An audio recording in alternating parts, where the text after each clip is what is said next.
जो आपने भरा था, सो वी डिसाइडेड कि एक वापस से एक रिवीजन सेशन करते हैं and will start from the start.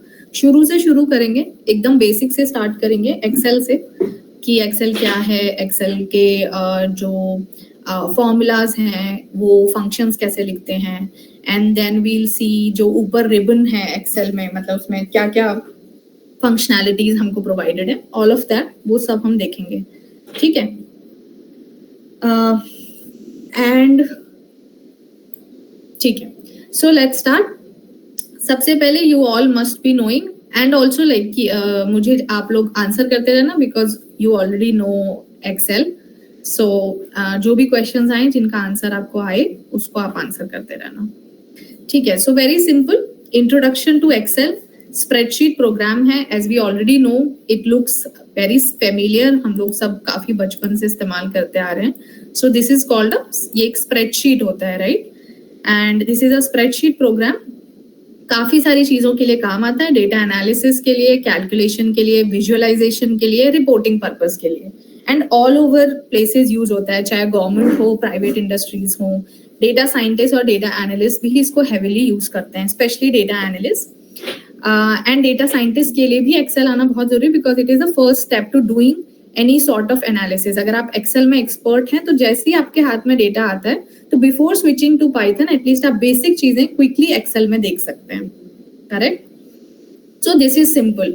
अच्छा, जब एक्सेल की बात करते हैं तो ये अपना माइक्रोसॉफ्ट का टूल है, दिस इज माइक्रोसॉफ्ट एक्सेल। इसी के सिमिलर लाइंस पे there are different other tools, जैसे आपने गूगल शीट्स यूज किया होगा जो अपना ऑनलाइन वी यूज इट। इसके अलावा एप्पल का नंबर्स है, फिर एक लिब्रे ऑफिस है, उबंटू वगैरह में आपने देखा होगा, ओपन सोर्स सॉफ्टवेयर है। So this is also a spreadsheet tool. तो ये अलग अलग तरह के टूल्स हैं एक्सेल के, माइक्रोसॉफ्ट एक्सेल के अलावा। बट जो हेविली यूज्ड है और जो सबसे ज्यादा फेमस है, हैंडी है, सबसे अच्छे इसके अंदर आपको अवेलेबल होते हैं टूल्स वगैरह, that is Microsoft Excel. Then moving on to कि ये हमने ऑलरेडी डिस्कस कर लिया कि हर तरीके की चीजें हम एक्सेल में कर पाते हैं, यानी कि विजुअलाइजेशन कर पाते हैं एक्सेल में, कैलकुलेशंस कर पाते हैं। इसका इंटरफेस बहुत यूजर फ्रेंडली है, यानी कि एक बहुत नोविस इंसान भी एक्सेल सीख पाता है। यानी कि पाइथन के लिए you need a little of a coding background and something, लेकिन एक्सेल का इंटरफेस ही काफी सेल्फ एक्सप्लेनेटरी है। अगर आप एक एक पे जाएंगे तो आपको समझ में आएगा क्या चीज क्या कर रही है। Then you have calculation capabilities, यानी कि आपको कोई भी आपके पास डेटा है उसके ऊपर किसी तरीके भी कैलकुलेशंस करने हैं तो बहुत कॉम्प्लेक्स कैलकुलेशंस थोड़ी डिफिकल्ट हो जाती हैं, इसके लिए हम लोग आगे के टूल्स वगैरह यूज करते हैं। लेकिन जो भी हमारी काफी हद तक की कैलकुलेशंस है वो एक्सेल में काफी क्विकली हो जाती हैं। Then integration with other tools, इसके पास काफी फैसिलिटीज हैं, मतलब कि डिफरेंट चीजों के साथ ये इजीली इंटीग्रेट हो जाता है। जैसे कि पावर बीआई आप पढ़ोगे, it will start from the weekend, so power BI के साथ इंटीग्रेट हो जाता है, पाइथन के साथ, क्योंकि जो भी हमारे पास डेटा आता है as a data analyst, scientist, जो भी है, it comes in Excel sheets CSV format में। वो मैं आपको बताऊंगी CSV फॉर्मेट क्या होता है, तो वो एक्सेल शीट्स में आता है। अब चाहे आप पाइथन में उसको एनालाइज कर रहे हो, चाहे एक्सेल में ही कर रहे हो, चाहे टैबलो में कर रहे हो, पावर बीआई में कर रहे हो, सबके साथ ये कंपैटिबल है, सब में इंपोर्ट हो सकता है। फिर डेटा स्टोरेज एंड ऑर्गेनाइजेशन, यानी कि एक अच्छा सिस्टम है, काफी हद तक एक काफी अच्छा अमाउंट ऑफ डेटा स्टोर हो जाता है एक्सेल शीट्स के अंदर। So that is not an issue up till a certain amount. Then हाँ, इजीली एक्सेसिबल है कि कुछ डाउनलोड ऐसे कुछ खास कुछ नहीं करना पड़ता है एक्सेल में। बाद में हम लोग जब एक्सेल पूरा पढ़ लेंगे एंड एक्सेल पे पूरा प्रैक्टिस कर लेंगे, डेटा को एनालाइज विजुअलाइज कर लेंगे, एंड में हम देखेंगे कि एक्सेल के कुछ लिमिटेशंस भी होते हैं, जिसकी वजह से then we switch to different things for complex calculations. तो ये हमारे इस तरीके की चीजें हो गई। Now let's move to interface overview, यानी कि जो अपना एक्सेल है वो कैसा दिखता है, उसमें क्या क्या चीजें होती हैं, आप लोग को ऑलरेडी पता होगा because it's quite like widely use tool, but एक बार और दोबारा से देख लेते हैं, ठीक है। तो इस तरीके की अपनी एक नई एक्सेल वर्कबुक दिखाई देती है। So this is complete an Excel workbook, correct. इस एक्सेल वर्कबुक के अंदर वी हैव मल्टीपल वर्कशीट्स, यानी कि ये आपकी जो है ये मल्टीपल, राइट, 1 2 3 4, इस तरह से आप कितनी भी शीट्स यहाँ पे इस प्लस साइन से ऐड कर सकते हैं। तो दीज आर कॉल्ड वर्कशीट्स, ये अलग अलग वर्कशीट्स होती हैं। और ये जो पूरा सिस्टम है, this is a Excel workbook. हर शीट को के साथ ऑल्टरेशंस करने के लिए आपके पास एक राइट क्लिक से ये कमांड आ जाते हैं, यानी कि आपको शीट को कॉपी करना है या फिर शीट को डिलीट करना है या उसके लेफ्ट राइट में कोई शीट इंसर्ट करनी है या फिर शीट को प्रोटेक्ट करना है। So this is basically safety purpose, यानी कि अगर आपको शीट को यानी कि security, right, I don't want certain people to have an edit access to it, तो that is protect sheet. So then इस तरह से आपके पास ऑप्शंस आ जाते हैं। फिर आपके पास ये हो जाती है वर्कशीट। इसमें this is what, this is ribbon, इसको रिबन कहते हैं। बस एक टर्म है, सो मैंने इंट्रोड्यूस कर दी। अच्छा, मेरी स्पीड ठीक है? वैसे भी मैं बहुत बेसिक चीजें बता रही हूँ, but still like just a feedback. ठीक है, ओके। तो ये हमारे पास रिबन आ जाता है। So I was exploring the ribbon और मेरे को लाइक आई ऑलरेडी न्यू कि एक्सेल काफी अच्छा टूल है, बट जब मैंने रिबन को और अच्छे से एक्सप्लोर किया तब मुझे पता चला कि एक्सेल वाकई काफी ज्यादा एक ऐसा टूल है जिसे काफी चीजें की जा सकती हैं। तो हम शुरू से शुरू करेंगे। ये जो आपको ऊपर दिख रहे हैं ये 4 चीजें, 1 2 3 4, ये क्विक एक्सेस टूल होता है। ये कस्टमाइज किया जा सकता है, यानी कि आपको जो ज्यादा कमांड्स काम आते हैं आप यहाँ पे उनको डाल देते हैं कि वो मुझे क्विक एक्सेस में चाहिए, ताकि मुझे ऐसे अंदर जा जाके चीजें ना करनी पड़े। फिर उसके बाद नीचे आ जाते हैं फाइल। फाइल के अंदर ये डिफरेंट आपके पास ऑप्शंस आ जाते हैं। ये इन्फो है, यानी कि जो फाइल खुली हुई है उसके बारे में आपको पता चलेगा। ये आप नई फाइल खोल सकते हैं, ये आप एग्जिस्टिंग फाइल खोल सकते हैं, इसको आप सेव कर सकते हैं इस फाइल को, एंड सेव एज, जैसे आपको पता है, ये किसी पर्टिकुलर नाम से किसी पर्टिकुलर फॉर्मेट में। देन प्रिंट, शेयर, एक्सपोर्ट, इस तरीके के चीजें हैं। फिर ये एक ऑप्शंस होता है, ये काफी कॉम्प्रिहेंसिव डायलॉग बॉक्स है। इसके अंदर जैसे मैंने बताया था, राइट, कि ये देखो कस्टमाइज रिबन, तो ये जो आपको सारी चीजें दिख रही है ना, ये डिफॉल्ट सेटिंग है, यानी कि बाय डिफॉल्ट जो एक्सेल को लगा कि ये चीजें काम आएंगी उन्होंने इसे दे दिया यहाँ पे। इसके अलावा यहाँ पे एक कस्टमाइज का ऑप्शन आता है, डिपेंडिंग ऑन हमारी क्या ज्यादा रिक्वायरमेंट है। जैसे मान लो आप डेटा एनालिस्ट हो, अब आपको विजुअलाइजेशन बहुत ज्यादा काम आता है, तो आप क्या करोगे, रिबन में अपने चार्ट टाइप्स को आप क्विक टूल में भी डाल सकते हो और सारे चार्ट टाइप्स को रिबन में डिस्प्ले कर सकते हो। जैसे यहाँ पे आप देखोगे तो इंसर्ट, अच्छा मैं बाद में दिखाती हूँ, पहले इसको बता देती हूँ। फिर इसमें जनरल सेटिंग्स हैं कि क्या है, ये आप और अच्छे से खुद एक्सप्लोर करना ताकि आपको समझ में आएगा। मैं ऊपर से बता रही हूँ ताकि आपको एटलीस्ट ये पता चले क्या क्या चीजें हो सकती हैं। जैसे ये देखो, ये इंटरफेस ऑप्शंस है कि मिनी टूल बार दिखानी है क्या, क्विक एनालिसिस ऑप्शंस दिखाने हैं, ये फॉर्मूलाज हैं किस तरह से करने हैं, ये सब you can just go through them. फिर क्या लैंग्वेज रहनी चाहिए, ये कुछ एडवांस चीजें हो गई। कस्टमाइज जैसे मैंने अभी बताया आपको। क्विक एक्सेस टूल बार ये वही है, यहाँ पर जो जो दिखाना चाहिए, देखो सेव, अंडू, रीडू यहाँ पे सिलेक्टेड है, राइट, तो ये इसलिए ये तीनों चीजें यहाँ पे दिखा रहा है। ये कुछ एडिंग्स होते हैं, यानी कि कुछ एडिशनल चीजें करने के लिए, कुछ जैसे आपने क्रोम में भी देखा होगा, राइट, हमारे पास कुछ क्या कहते हैं एक्सटेंशंस होते हैं एडिशनल, तो हम वो डालते हैं। उसी तरह से यहाँ पे है ट्रस्ट सेंटर, कोई प्रॉब्लम आए तो दैट्स इट। अब जैसे मैं बता रही थी कि अगर आप डेटा एनालिस्ट हो और आपको चाहिए कि यार मेरे को तो विजुअलाइजेशन टूल्स काफी काम आते हैं, जब देखो चार्ट्स बनाने पड़ते हैं, पिवट टेबल्स बनानी पड़ती हैं, तो अब हमारे यहाँ एक तो आप क्या कर सकते हो, जैसे इंसर्ट में जाके आता है अपने पास ये, इसे आप क्विक टूल में भी डाल सकते हो कि भाई फटाफट एक्सेस हो गया। इसमें से ज्यादा चार्ट्स आप दिखाना चाहते हो अपने इसी में, तो वो कर सकते हो। तो ये इसका मोटा पर्पज है कि हम जिस चीज के लिए एक्सेल यूज कर रहे हैं वो चीजों को हम अपने शॉर्ट हैंड पे रख सकें, क्विकली एक्सेस कर सकें। तो फाइल टैब मैंने आपको बता दिया। फिर देखो होम टैब। होम टैब के अंदर बहुत ही सिंपल चीजें हैं, तो ये सब आपको पता है, कट होता है, कॉपी होता है, control X, control C, format painter, यानी कि किसी सेल का अगर कुछ पर्टिकुलर फॉर्मेट है, अगर मैंने इसको बोल्ड कर दिया और यहाँ पे मैं कुछ लिख रही हूँ, अब मुझे चाहिए कि इसका जो भी फॉर्मेट है, अभी तो बोल्ड ही किया, हो सकता है इसमें बहुत सारी चीजें लगा रखी हूँ, इसका ये भी चीज मैंने कुछ ऐसे कर रखा हो, तो फॉर्मेट पेंटर करके ये फॉर्मेट पेंटर हो गया। सेम फॉर्मेट आ गया है। ये आता होगा आपको, बट जस्ट बिकॉज हम शुरू से शुरू कर रहे हैं और सब एक लेवल पे हो जरूरी नहीं है, इसलिए मैंने बताया। तो होम पे ये वाली चीजें आ गई, इन्हें क्लिप बोर्ड कहते हैं। आपने क्लिप बोर्ड सुना होगा राइट, उसमें ऐसे आता है कि जब आप कंट्रोल सी करते हो तो the thing has been copied to clipboard, तो ऐसे दिखता है आपका क्लिप बोर्ड। तो देखो ये मैंने कुछ किया, कंट्रोल सी किया, ये आपने शायद पहले नहीं देखा होगा। ये देखो क्लिप बोर्ड पे this is how it gets stored और like selected in the clipboard. अब मान लो एक और कोई चीज थी, इसको भी कंट्रोल सी कर लिया, ये भी आ गया। हमको ऐसे पता है राइट कि हम कंट्रोल सी करते हैं और मान लो 3-4 चीजें कंट्रोल सी कर ली तो एंड वाली चीज को ही, मतलब जब कंट्रोल वी करेंगे तो एंड वाली चीज पेस्ट होती है, तो वो शॉर्टकट में वैसा ही होता है। पर क्लिप बोर्ड में वो सारी चीजें आ जाती हैं जो भी आपने अभी तक कंट्रोल सी करी थी।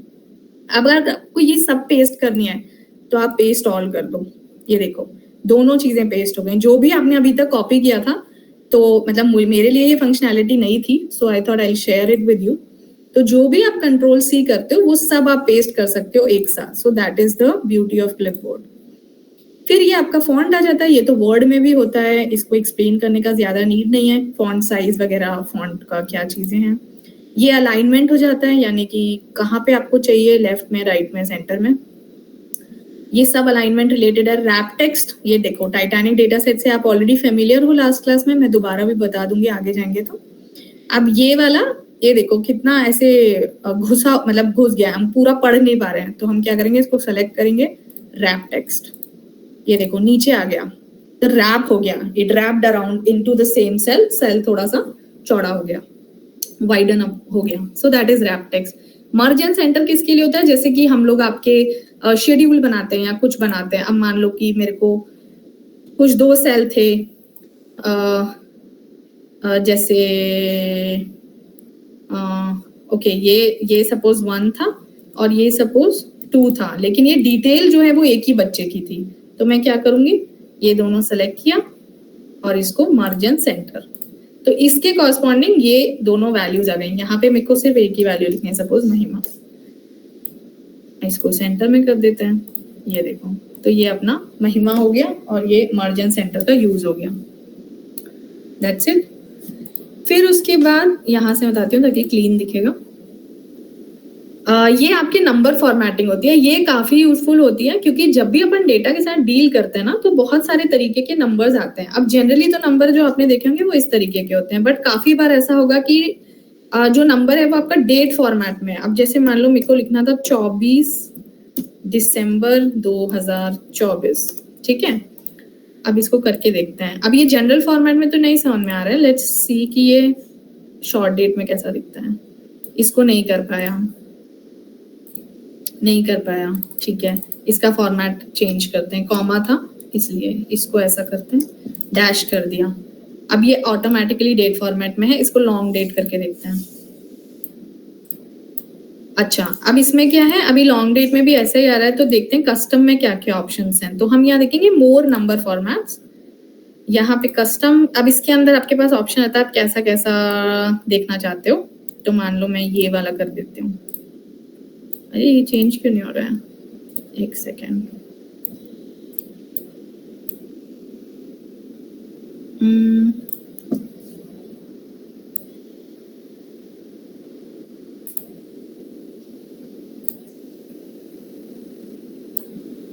अच्छा, इसमें टाइम तो है नहीं है,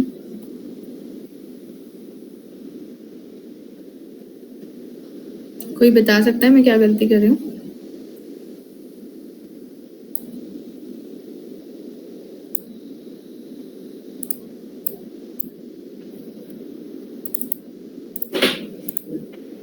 आई थिंक कुछ शायद मैं गलत कर रही हूँ, इसको ऐसे लिख के देखते हैं, ठीक है।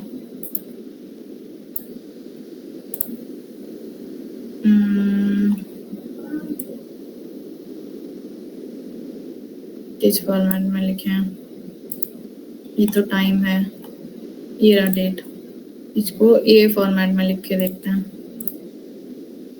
ओके, ये देखो, तो ये तो वो है कि मतलब वो रिकॉग्नाइज कर पा रहा है कि नहीं। तो जो मैंने लिखा 27 दिसंबर, मैं कस्टम में कर रही थी, वो इसलिए नहीं हो रहा था, डेट में फॉर्मेट्स चुनने थे। तो ये समझ में आया कि हम मोर नंबर फॉर्मेट्स पे गए तो डेट में किस तरीके से आपको डेट दिखानी है वो इसमें ऑप्शन दिखा दिया इसने कि आपको कौन सा वाला पैटर्न चाहिए। तो ये काफी काम आता है क्योंकि अपने पास जैसे एनालिसिस के दौरान टाइम सीरीज डेटा भी होता है, अपने पास कभी कभी आउटलायर डेटा भी आ जाता है, तो आपको वो डेटा हैंडल करना आना चाहिए। तो एक्सेल में अगर आप डील कर रहे हो उस डेटा के साथ तो इस तरीके के डेटा को ऐसे आप ठीक कर सकते हो। यानी कि कभी कभी जनरल में दिखा दिया उसने तो वो अजीब सी वैल्यू दिखाएगा, इसको जनरल करके देखते हैं, ये देखो अब this value doesn't make sense, जबकि अगर मैं इसको डेट फॉर्मेट में करती हूँ तो ये इट विल मेक सेंस, देखो सही है। सो ये मोटा मोटी मैं समझाने की कोशिश कर रही थी। फिर आ जाता है अपने पास कंडीशनल फॉर्मेटिंग। तो कंडीशनल फॉर्मेटिंग ये ठीक है, दिस इज जस्ट कि कुछ सेल्स यानी कि डिपेंडिंग अपॉन सम कंडीशंस आप उन्हें फॉर्मेट करना चाहते हो, यानी कि यहाँ 1 2 3 4 5 6 था, अब मेरे को सबको नहीं करना है फॉर्मेटिंग, कुछ को करनी है। तो conditional formatting highlight cell rules greater than मान लीजिए 3.5 ही कर दिया, तो इसने कंडीशनल फॉर्मेटिंग कर दी। इट इज दिस इजी, ताकि हमारी एक्सेल वर्कबुक में जो हमारा डेटा है वो आइडेंटिफाई हो सके डिपेंडिंग ऑन सर्टेन कंडीशंस की, अच्छा भाई ये हमको रिक्वायर्ड था। सो दिस इज कंडीशनल फॉर्मेटिंग। ये स्टाइल्स हैं अच्छा दिस इज वन थिंग कि आपको मैं हर चीज तो नहीं ले सकती in the interest of time, लेकिन आपको ये एक्सप्लोर करना है कि अच्छा करके देखना कि क्या क्या चीजें हैं कैसे हैं। फिर ये सिंपल है, दिस इज जस्ट कि आपको सेल इंसर्ट करना है तो आप यहाँ से कर सकते हो, बाकी यहाँ से नहीं करना है। जैसे इंसर्ट शीट रो शीट कॉलम्स तो आप राइट क्लिक भी कर सकते हो, 8 है ये किया इंसर्ट कर दिया, देखो एक रो इंसर्ट हो गई। और जैसे मल्टीपल रोज इंसर्ट करना है तो यू कैन ऐसे भी हो जाती हैं, जितनी आप सेलेक्ट करते हैं उतनी ही इंसर्ट हो जाती हैं। जैसे मैंने इतनी सेलेक्ट कर ली, अब मैं डालूंगी इंसर्ट तो इतनी ही सेलेक्ट हो गई। अभी आपको पता नहीं चल पा रहा है क्योंकि लिखा नहीं है, पर जितनी मैंने सेलेक्ट की उतनी इंसर्ट हो जाती हैं। तो ये इंसर्ट हो गया। डिलीट में सेम उल्टा हो जाएगा, डिलीट हो जाएंगी। फिर ये एक फंक्शन होता है ऑटो सम, ये आगे भी हम देखेंगे फंक्शंस के अंदर, और यहाँ से आप एक्चुअली सारे फंक्शंस को एक्सप्लोर भी कर सकते हो। जैसे सम है, एवरेज है, ये काउंट नंबर, मैक्स, मिन आगे देखेंगे, और यहाँ से आप सारे फंक्शंस काफी सारे एक्सप्लोर कर सकते हो। और इसमें आपको ये भी दिखा देता है क्या सिंटैक्स है, जैसे मैक्स का देखो दिखा दिया, और क्या करता है वो भी बता दिया, रिटर्न्स द लार्जेस्ट वैल्यू, और हेल्प भी ले सकते हो। आगे तो हम खुद भी लिख के देखेंगे, लेकिन ये है कि जो जो फंक्शंस एक्सेल ने बना रखे हैं उसके अंदर हम कैसे कैसे उसको यूटिलाइज कर सकते हैं। तो यहाँ वाले से जाके आप सारे फंक्शंस को चेक कर सकते हो। फिर ये काफी अच्छा इंटरेस्टिंग होता है, ये इससे समझा देती हूँ, सॉर्ट एंड फिल्टर। अब जैसे ये वाला मेरे पास टाइटैनिक डेटा सेट है, तो टाइटैनिक डेटा सेट एक बार और दोबारा बता देते हैं क्या होता है। तो ये अपने फेमस टाइटैनिक शिप का डेटा सेट है। टाइटैनिक शिप वही था जो डूब गया था, तो वो जब डूब गया तो उसका कुछ डेटा सेट हमारे पास आता है, यानी कि क्या पैसेंजर आईडी थी, हर पैसेंजर, जैसे उसमें जितने भी पैसेंजर्स थे। अच्छा देखो, जैसे मैंने ए सेलेक्ट किया तो यहाँ पे देखो ये काउंट आता है 892, यानी कि इसमें नीचे लिखा भी आता है, ये बहुत अच्छी बात है, number of selected cells that contain data, यानी कि ए पूरे में जितने भी सेल्स में डेटा है, यानी कि आपको काउंट ऑफ पैसेंजर मिल गया। तो 892 टोटल पैसेंजर्स है, यहीं से ही पता चल जाता है। और ये चीजें आप ऐड भी कर सकते हो, आपको क्या यहाँ शो करना है क्या नहीं करना है। तो अभी ये काउंट, सम और एवरेज शो कर रहा है, ठीक है। सो ये पैसेंजर आईडी हमारे पास टोटल आ गई, 892 पैसेंजर्स थे, उसमें से कौन बचा और किसका डेथ हो गया। तो 0 था तो वो डेथ हो गया, और 1 था तो सर्वाइव कर गया। पी क्लासेस पैसेंजर क्लास, यानी कि वो फर्स्ट क्लास में था, थर्ड क्लास में था, सेकंड क्लास में था, इस तरह से पैसेंजर क्लास हो गई। उसका नाम क्या था, उसका जेंडर क्या था, उसकी एज कितनी थी, फिर ये उसके साथ सिबलिंग्स थे या नहीं, कितने सिबलिंग्स थे, ये पेरेंट्स का डेटा है, पेरेंट्स थे यानी क्या काउंट था पेरेंट्स का, उसका टिकट का वो हो गया, मतलब टिकट का नंबर हो गया, कितना उसने फेयर भरा था, किस केबिन में वो था। और दिस इज आई थिंक ये this is available in the PPT, हाँ एम्बार्क, पोर्ट ऑफ एम्बार्क्शन, ठीक है, यानी कि कहाँ से वो बैठा था। तो ये उसका वो पोर्ट हो गया कि एस से बैठा था, सी से या क्यू से। अब ये हमारा डेटा है, ये इससे हमेशा जब हम डेटा साइंस को समझते हैं तो ये पहला डेटा सेट है जो जनरली हम लोग उठाते हैं कंसिडर करने के लिए, बिकॉज ये काफी कॉम्प्रिहेंसिव डेटा सेट है और काफी थोड़ा क्लीन भी डेटा सेट है और सारी चीजें समझ में आ जाती हैं। जब एक्सेल को समझने के लिए हम इसे यूज करेंगे और जब एक्सेल समझ जाएंगे तब हम अपने खुद के डेटा पे काम करेंगे और उससे इंसाइट्स निकालेंगे जो ऑलरेडी आपके पास है भी।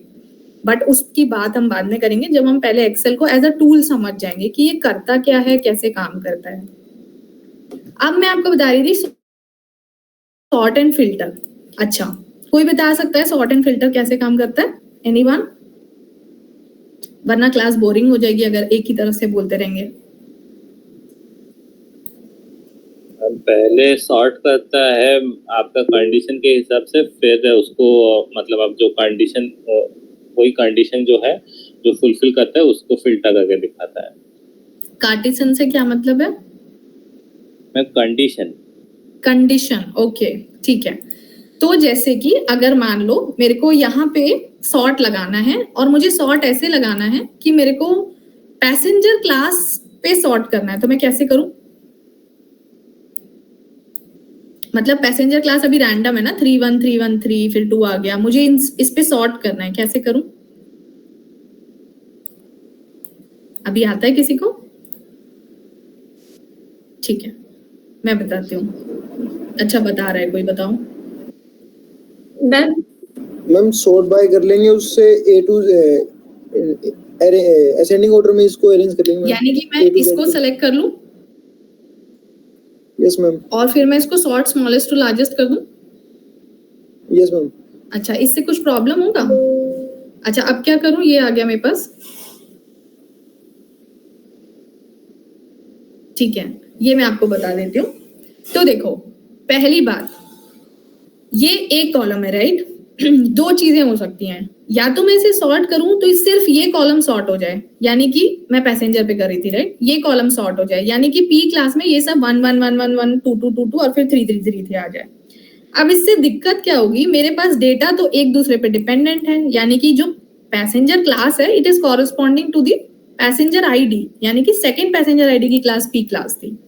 अगर मैं इसे पकड़ के यहां से डालूं ये sort and filter, sort smallest to largest, continue with the current selection, यही था क्योंकि मैंने इसे सेलेक्ट किया, continue with the current selection, sort, सारा डेटा बाकी का एज इट इज है और ये सॉर्ट हो गया, तो डेटा में गड़बड़ हो गई ना, क्योंकि अब ये बोल रहा है पैसेंजर आईडी 1 का पी क्लास 1 है, which is wrong. Passenger ID 1 का क्लास तो कुछ और था, तो हमने ऐसे नहीं सॉर्ट करना है। ऐसे तो सॉर्ट तब कर सकते हैं जब या तो ये वाला डेटा इंडिपेंडेंट हो इस डेटा से, या फिर एक ही कॉलम अवेलेबल हो अलग से कुछ और हमें उसे सॉर्ट करना है। जैसे कि मान लीजिए बच्चों के नाम नहीं दे रखे लेकिन सिर्फ नंबर दे रखे हैं और मेरे को बस ये देखना था कि क्या अरेंजमेंट है नंबर का, तो मैंने सॉर्ट कर दिया। बट इस केस में मैं ऐसे सॉर्ट नहीं कर सकती, तो मैं क्या करूंगी? अगर या तो मैं पूरे को सिलेक्ट कर लेती हूँ, बट अगर इसी तरह से जाना है तो पी क्लास सेलेक्ट किया, सॉर्ट एंड फिल्टर पे गए, सॉर्ट स्मॉलेस्ट टू लार्जेस्ट। अब ये बोल रहा है एक्सपैंड द सिलेक्शन, क्योंकि ये भी जानता है कि बाकी और भी चीजें हैं तो इसको सॉर्ट करना गलत हो सकता है, तो एक्सपैंड द सिलेक्शन। अब आप ये याद कर लो, आई थिंक मैंने कंट्रोल जेड नहीं मारा इसमें ना, ये 1 1 आ रहा है, इसको पहले ओरिजिनल डेटा पे ले जाते, ये ओरिजिनल डेटा है। अब इसको सॉर्ट एंड फिल्टर, अच्छा कंट्रोल जेड से अंडू होता है ये तो पता ही होगा, sort and filter, sort smallest to largest, expand the selection. अब देखना इसके साथ साथ बाकी भी हो जाएंगे। देखो, देखा पी क्लास तो हुआ ही था सॉर्ट, ये वाले भी सारे सॉर्ट हो गए, पहले यहाँ नाम कुछ और आ रहा था। So now this make sense, now the sorting make sense, क्योंकि पैसेंजर क्लास के कॉरेस्पॉन्डिंग बंदा भी पैसेंजर भी सॉर्ट हो गया। So that is how your sort works. So this is your sort and मतलब फिल्टर अभी नहीं बताया, सॉर्ट बताया। तो इसको लार्जेस्ट टू स्मॉलेस्ट भी कर सकते थे और आपने सिंपल स्मॉलेस्ट टू लार्जेस्ट भी कर दिया, that is fine, ascending descending. अब एक चीज हो जाती है, अब आपने क्या किया, एक पे सॉर्ट किया, एक कॉलम पे सॉर्ट किया, पैसेंजर क्लास पे सॉर्ट किया कि भाई अगर पैसेंजर क्लास 1 2 3 के हिसाब से सॉर्ट हो गया और हमारा डेटा ऐसे दिखने लगा, ये हमारा डेटा दिख रहा था, राइट? ये 1 1 1 1 1। अब मुझे क्या चाहिए कि मुझे सिर्फ पैसेंजर क्लास पे नहीं सॉर्ट करना, मेरे को चाहिए कि पैसेंजर क्लास पे तो सॉर्ट हो ही जाए, साथ ही साथ नेम पर भी सॉर्ट हो जाए। यानी कि पैसेंजर क्लास में जब 1 1 1 1 आए तो नेम भी अकॉर्डिंगली सॉर्टेड हो, यानी कि पहले ए वाला आए, फिर बी वाला आए, फिर सी वाला आए। तो अगर मैं सिर्फ ये वाला करती हूँ, sort and filter, sort smallest to largest, expand the selection, sort, ये सॉर्ट तो हो गया। लेकिन ये देखो, ये सी है, एफ है, एम है, फिर बी आ गया, तो ये मेरे को अच्छा नहीं लग रहा। मुझे चाहिए कि ये 1 1 में ये भी सॉर्टेड हो। So then what can I do is control Z करूंगी। फिर से मैं कंट्रोल जेड इसलिए करती हूँ so that I go back to the original state of the data और आप कंफ्यूज ना हो। अब मेरे को चाहिए, मैं इन दोनों से मेरे को सॉर्ट करना है, समझे? इन दोनों से सॉर्ट करना है, तो मैंने क्या किया, इन दोनों, इस पूरे डेटा को सेलेक्ट कर लिया। सेलेक्ट करने के बाद मैं गई सॉर्ट एंड फिल्टर, क्या किया, कस्टम सॉर्ट। कस्टम सॉर्ट क्यों? क्योंकि मेरे को कुछ कंडीशंस लगानी है, कस्टमाइज करना है। अब बोल रहे हैं किस कॉलम से सॉर्ट करना चाहते हैं, तो हम सॉर्ट करना चाहते हैं पैसेंजर क्लास से। Sort on values obviously smallest to largest, यानी कि पहले 1 आए, फिर 2, फिर 3 एंड सो ऑन। फिर ऐड लेवल करेंगे। पैसेंजर क्लास से सॉर्ट करने के बाद किससे सॉर्ट करना चाहते हैं बताओ? अभी डिस्कस किया था, नेम से। नेम से करेक्ट। और नेम के भी वैल्यूज पे ही सॉर्ट करना है, कलर वलर पे तो करना नहीं है। ये आपको कलर का भी देते हैं। मान लो मैंने यहाँ पे ये कस्टम कर रखा होता है, ग्रीन येलो अलग अलग कलर कर रखे होते हैं। मैं चाहती ग्रीन वाले ऊपर आ जाएं, फिर रेड वाले एक साथ आ जाएं, वो भी हो जाता। अभी मुझे वैल्यूज चाहिए। ऑर्डर क्या होना चाहिए, A to Z। अच्छा, यहाँ स्मॉलेस्ट टू लार्जेस्ट नहीं आ रहा, बिकॉज क्यों नहीं आ रहा? अल्फाबेटिकल है, नॉट न्यूमेरिकल। एग्जैक्टली, क्योंकि ये कॉलम अल्फाबेटिकल है, इसलिए A to Z आ रहा है। तो एक्सेल बहुत स्मार्ट है। हम लोग गलती कर सकते हैं बट एक्सेल गलती नहीं करता है। सो माई डेटा एज हेडर्स। अच्छा, ये भी एक बहुत अच्छी चीज है कि ये हम ऑलरेडी इसको बता दे रहे हैं कि मेरे डेटा में हेडर है कि नहीं है। तो मेरे डेटा में तो हेडर है, इसलिए ये टिक्ड है। अगर मान लो डेटा में हेडर नहीं होता, ऐसे इसको होता, देखो मैंने अनटिक किया तो इसने यहाँ तक डेटा सेलेक्ट कर लिया खुद से ही, क्योंकि अब उसको पता है मुझे ये भी वैल्यूज ही हैं, इन पर भी सॉर्ट करना है। बट मेरे केस में हेडर है तो इसने इसे टिक करने पे हटा दिया। Now I do okay. अब ध्यान देना, अब पैसेंजर क्लास तो 1 2 3 हो ही जाएगा और नेम भी सॉर्ट हो जाएंगे। चलिए ओके, सी पैसेंजर क्लास 1 1 1 1 1 और आपकी तसल्ली के लिए नीचे जाके दिखा देते हैं। देखो ये 1 1 1 1 था, फिर 1 के बाद क्या आ गया, 2 2 2 2 2 आ गया, और अब नीचे 3 3 आ जाएगा। नाउ वी विल सी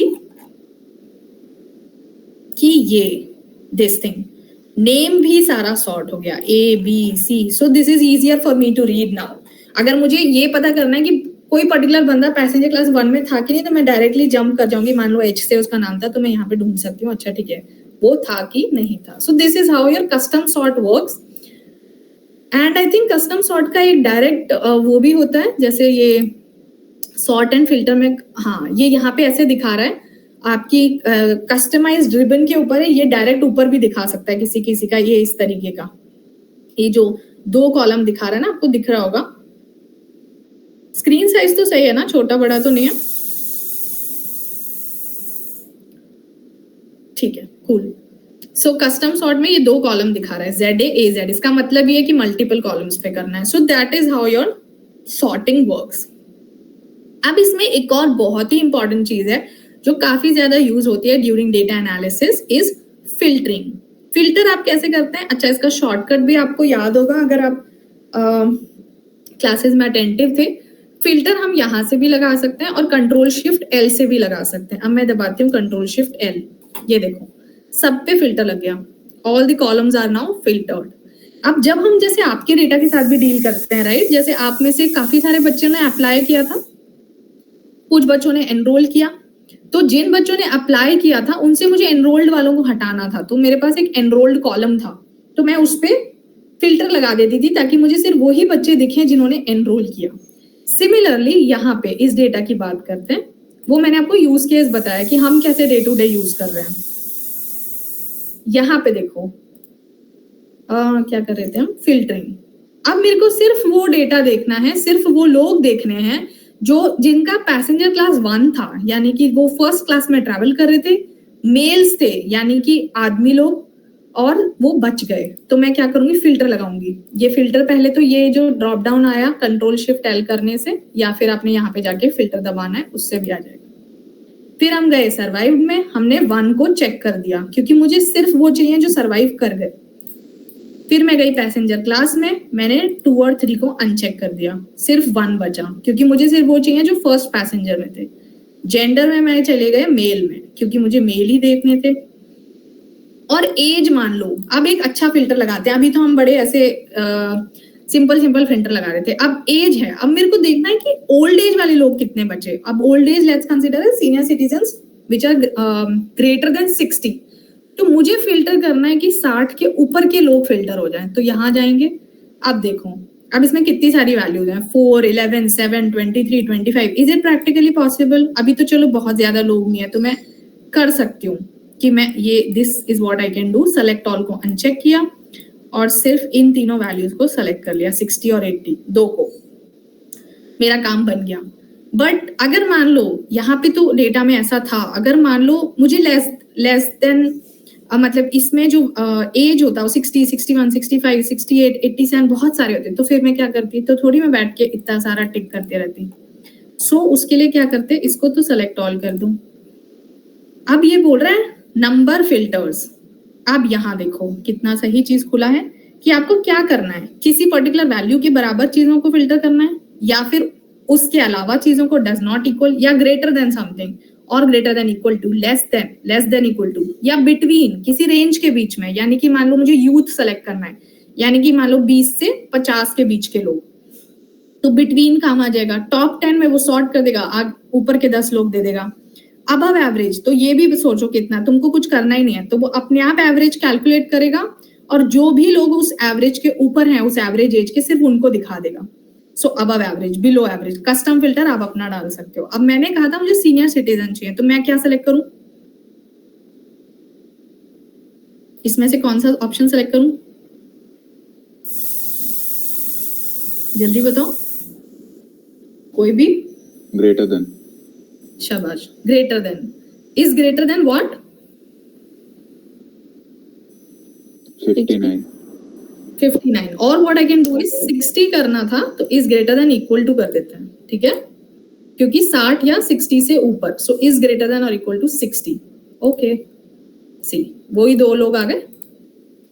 तो ये अपना फिल्टरिंग हो गई थोड़ी सी एडवांस लेवल पे। पहले हम सिर्फ वो चेक बॉक्सेस से करे थे, and now we used a custom filter या फिर एक condition to filter. So this is how your filtering works. समझ में आ गया यहाँ तक? ये अपना होम टैब हो गया, इसके अंदर ये सारी चीजें हम करते हैं होम टैब के अंदर। ऑलराइट, वेरी गुड, ठीक है, आगे चलते हैं।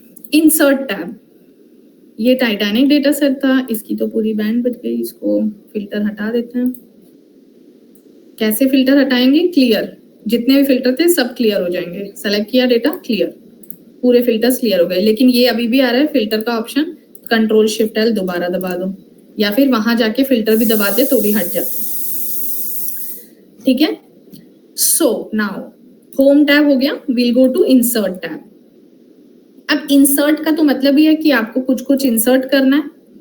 सो जब आपको कुछ इंसर्ट करना है, क्या इंसर्ट करना हो सकता है? पिवट टेबल्स, वो हम आगे पढ़ेंगे क्या होती है। बस एक आप ऐसे समझ लो अभी के लिए, पिवट टेबल्स आपको हेल्प करती है डेटा को विजुअलाइज करने के लिए, एक काफी क्विक व्यू देने के लिए डेटा के बारे में कि कौन लोग कितने हैं, कैसा है। आप एक कस्टम टेबल बना पाते हैं थ्रू दी एंटायर डेटा। जैसे कि एग्जाम्पल के लिए जैसे अभी मैंने बताया, मान लो इसमें से टाइटैनिक में से मुझे एक इस तरह का कस्टम टेबल चाहिए तुरंत से कि क्या कहते हैं कि कितने लोग सरवाइव किए थे, जो लोग 60 के ऊपर थे या जो लोग मेल या फीमेल थे।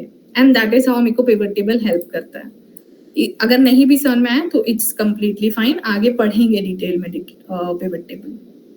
This is simple, table insert करना है तो टेबल इंसर्ट हो जाएगी। दिस इज पिक्चर्स वगैरह इंसर्ट करना है, कोई इमेज डालना है, ये सब इट्स इज फाइन। शेप्स, ये वर्ड जैसा ही है बिल्कुल। फिर यहाँ पे ये एड-इन्स हैं जो मैंने उसमें आपको बताया था ऑप्शंस में। ये है charts, this is quite important when it comes to data visualization. यानी कि चार्ट्स को, लेट्स सी द चार्ट्स, ठीक है। मान लीजिए मेरे को ये पता करना है कि जेंडर का क्या वो है, what is the distribution of gender in the Titanic data set. So मैं क्या करूंगी, अच्छा, with your prior knowledge of maths, ऐसे डेटा को विजुअलाइज करने के लिए किस तरह का चार्ट यूज करना चाहिए?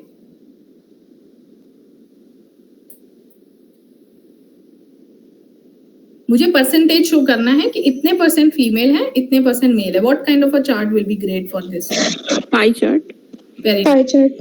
correct. So I'll go here and I'll do pie chart. Okay, so this is okay, wait.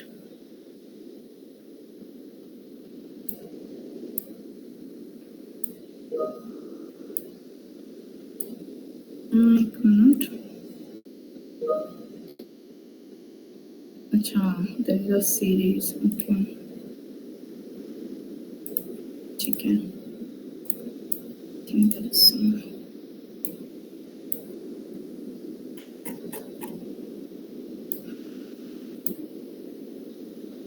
Charts.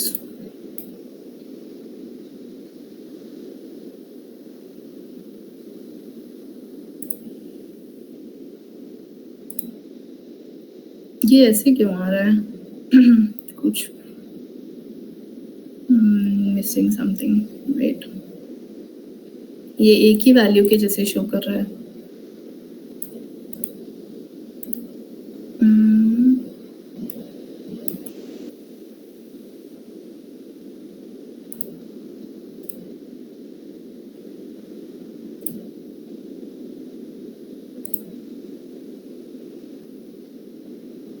Okay,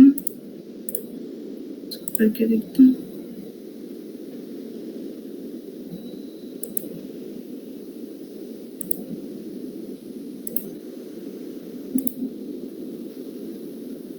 think I'm missing something. कोई बता सकता है? Can you help me out?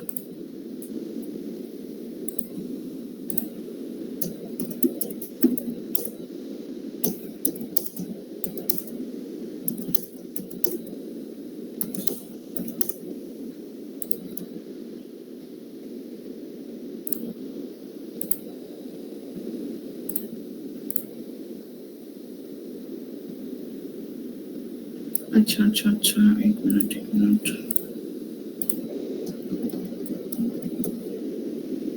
सी, जब हम करते हैं तो there are things that come into play, और इसीलिए आप ज्यादा सीखते हैं कर करके. मैं तो नहीं सीख पा रही, अभी कुछ तो प्रॉब्लम हो रही है.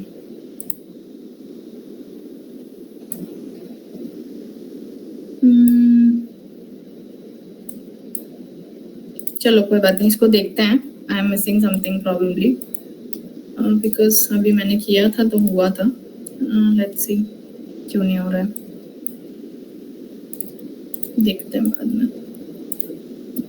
एक और ट्राई देते हैं. कोई और चार्ट इंसर्ट करके देखते हैं. ये तो हो गया.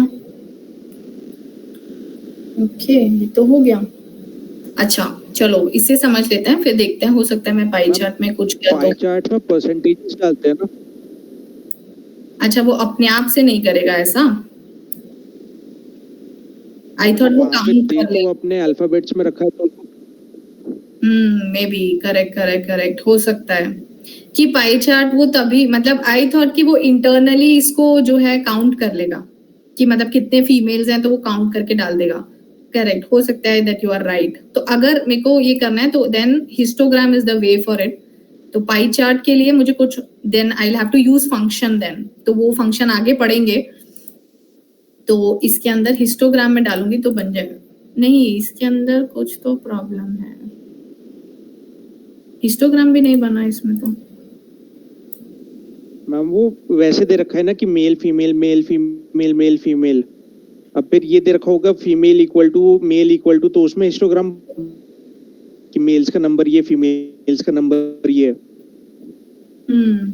तो वो अपने आप नहीं कर पा रहा है इसका मतलब, यानी कि वो खुद से काउंट नहीं कर पा रहा है. अब ये नंबर्स हैं तो ये हो जाएंगे इसका मतलब.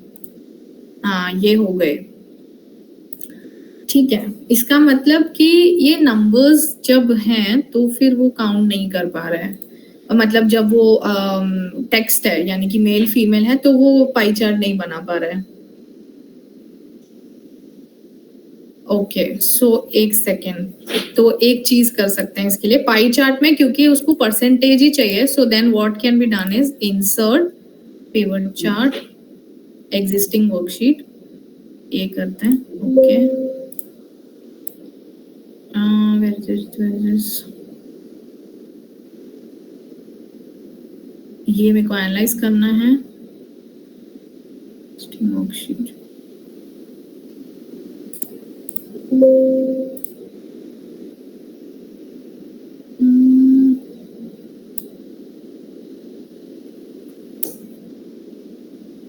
चलो कोई बात नहीं, I will explore this, may be मेरे को ये ठीक है।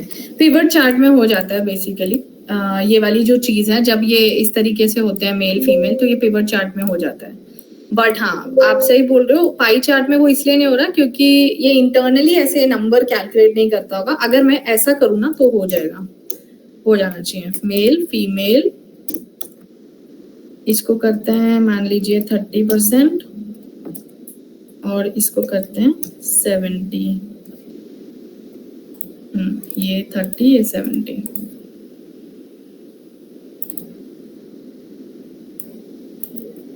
अरे एक सेकेंड, होम पे जाएंगे, ये परसेंटेज सेलेक्ट हो गया। देखो मैंने बताया था ना, नंबर्स के साथ डील करने में ये होता है, परसेंटेज लगाने से वो ये हो गया। तो इसको हम नंबर कर देते हैं, जनरल कर देते हैं, तो ये 30 आ गया। अब हो जाना भाई, अब देखते हैं करके इंसर्ट।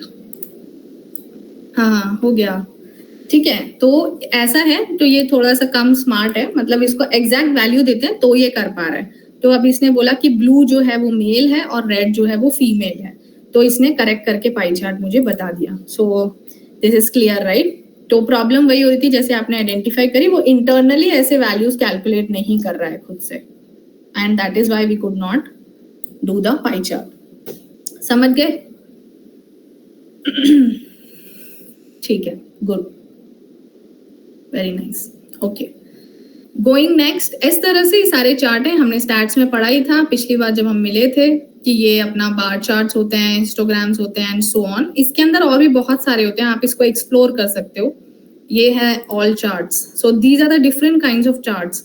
ये देखो स्कैटर चार्ट, स्कैटर चार्ट जो होता है वो आपको बहुत सारी वैल्यूज को स्कैटर्ड तरह से डाल के दे देता है, सारी वैल्यूज को चार्ट पे लगा के दे देगा in the X Y coordinate. यहाँ पे आपके पास ये क्या है, याद आ रहा है? कैसा दिख रहा है ये? Box and whisker plot. Very nice. तो ये बॉक्स एंड विस्कर प्लॉट है।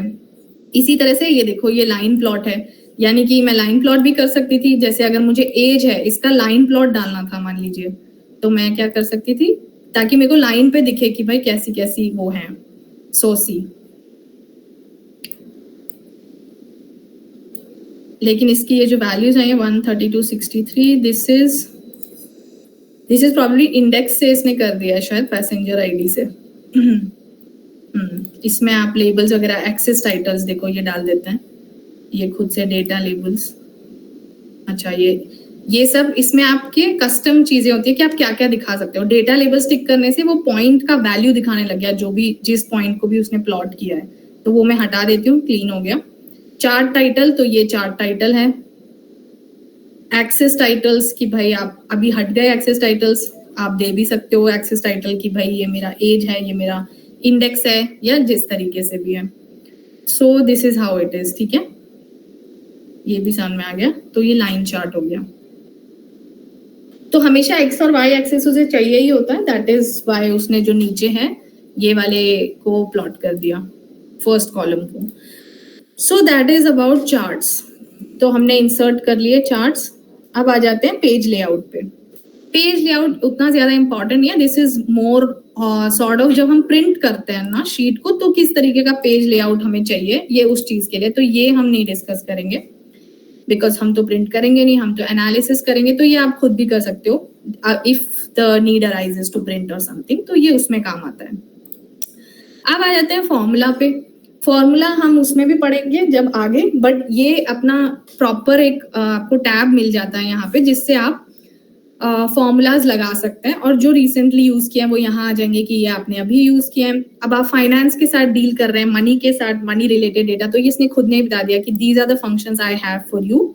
जब मनी की बात हो रही है तो आप इसमें से सेलेक्ट कर लो, खुद को पता है तो खुद लगा लो। लॉजिकल में आपको पता ही है एंड और ये सब इस तरीके के फंक्शंस होते हैं। टेक्स्ट यानी कि अब जैसे मान लो कि किसी ने महिमा गुप्ता था, तो मेरे को ये पता करना था कि इसमें टोटल कितने कैरेक्टर्स हैं महिमा गुप्ता में, यानी कि टोटल कितने लेटर्स हैं। सो उसके लिए भी एक फंक्शन है, तो वो फंक्शन यूज करके मैं निकाल सकती हूँ। या फिर मान लो मुझे ये पता करना था कि महिमा गुप्ता के अंदर एम कितनी बार आता है, तो वो भी मैं निकाल सकती थी। या फिर मुझे पता करना था कि डेटा प्ले के अंदर प्ले वर्ड है या नहीं, तो वो भी मैं निकाल सकती थी। इस तरह से डिफरेंट टेक्स्ट फंक्शंस होते हैं जो आपको हेल्प करते हैं to analyze your text and this thing. जैसे टाइटैनिक डेटा सेट में भी मैं आपको आगे करके दिखा दूंगी जब हम फंक्शंस की बात करेंगे। जैसे कि ये है, राइट? हाँ, तो जैसे आप मान लो कि मेरे पास ये नहीं होता सपोज, ठीक है, मेरे पास जेंडर होता ही नहीं, तो अब मैं जेंडर कैसे निकाल सकती थी? कोई बता सकता है? अब आप सब लोग डेटा साइंटिस्ट एनालिस्ट बनने वाले हो तो थोड़ा सा दिमाग लगाओ। मेरे पास ये कॉलम अवेलेबल नहीं है, मेरे को ये कॉलम बनाने का है, मेरे को चाहिए ही, कैसे कर सकती हूँ मैं? अवेलेबल डेटा में कुछ है ऐसी चीज जिससे मुझे पता चल जाए ये जेंडर में क्या आएगा?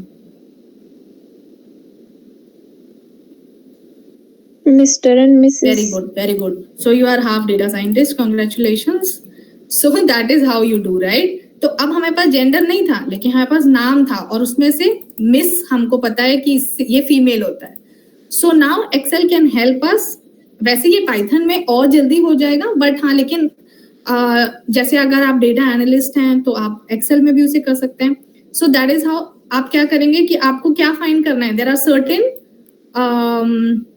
सैल्यूटेशंस जो आप ढूंढेंगे डेटा में, जैसे मिस हो गया, मास्टर हो गया, मिस्टर हो गया, मिसेज हो गया, और फिर कंडीशन डाल देंगे कि अगर मास्टर है तो ये मेल है, मिस है तो फीमेल है, मिसेज है तो फीमेल है, मिस्टर है तो मेल है, इस तरह से। And that is how you will be able to get the gender of the data. So देखा कि हाउ एक्सेल हेल्प्स यू। तो ये हो गया। तो इस तरीके से टेक्स्ट ऑपरेशंस होते हैं जो आपको मदद करते हैं चीजें करने में, ठीक है। फिर उसके बाद आता है डेट एंड टाइम। ये अभी हमने देखा था। अब मान लो मेरे पास जो है क्या कहते हैं कि मेरे को मैंने लिखा 2 days। अब मेरे को पता ही नहीं है 2 days में कितने आवर्स होते हैं। मैं भी करके देखती हूँ, पहली बार ही कर रही हूँ। इसके अंदर हम आवर्स का कुछ सेकंड, ओके, अच्छा सर्कुलर रेफरेंस हो गया। अच्छा सर्कुलर, ये चलो बाद में बताएंगे क्या होता है। ये एक एरर हो जाता है, कोई बात नहीं, ये बाद में बताएंगे जब हम फंक्शंस पढ़ लेंगे, तब सर्कुलर रेफरेंस क्या क्या एरर है वो बताएंगे। बाकी ये फंक्शन है डेट। अभी जैसे मान लो इसमें बेसिकली आपको हर फंक्शन में बताता है कैसे करते हैं। तो अभी मैंने क्या किया था, आवर, ठीक है। आवर क्या कहता है, returns the hour as a number from 0 to 23। ये फंक्शन क्या करेगा, एक आवर रिटर्न करेगा या तो 0 से 23 के बीच में कि कितने आवर्स हैं, एंड फॉर्मूला रिजल्ट ऐसे आ जाएगा, ठीक है। अभी इसके अंदर मेरे से पूछ रहा है,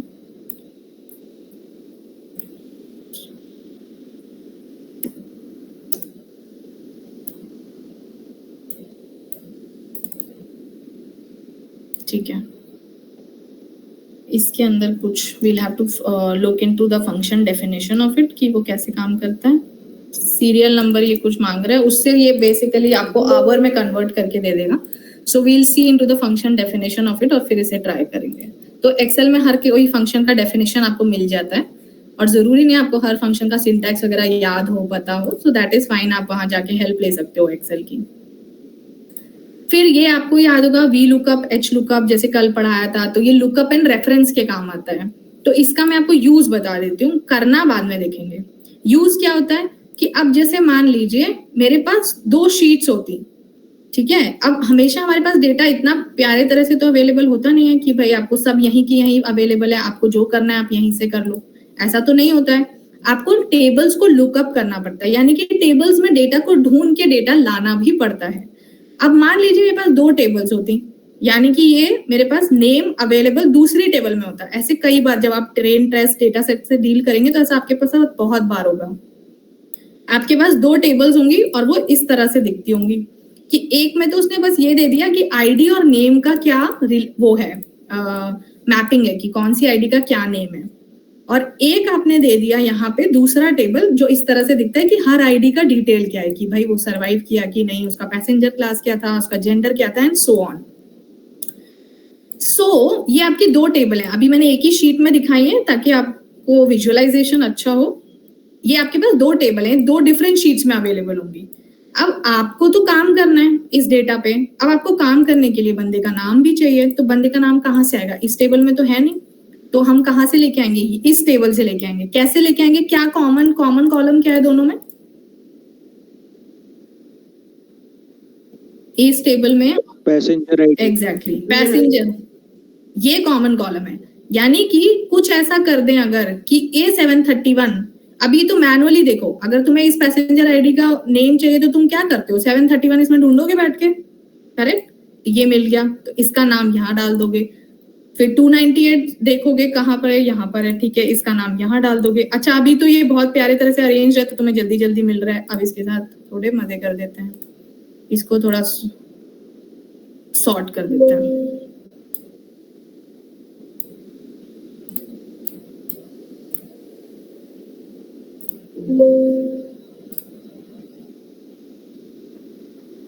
ओके एक्चुअली ये एक ही शीट में है इसलिए ठीक है, कोई बात नहीं।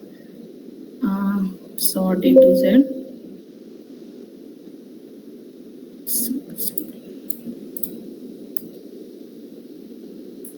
अभी क्या होगा ना, अगर मैं ऐसा कर दूंगी एक्सपैंड तो ये पूरे पे एक्सपैंड हो जाएगा, तो दो अलग अलग टेबल्स हैं इसलिए है, एक्सपैंड नहीं कर सकते बिकॉज ये पूरे को सेलेक्ट कर लेगा फिर और पूरे को सॉर्ट कर देगा। सो चलो ठीक है, कोई बात नहीं, ये मान लेते हैं कि ये हमने इस तरह से सॉर्ट कर दिया कि ये इतने कंटिन्यूअस वैल्यूज में अवेलेबल है नहीं।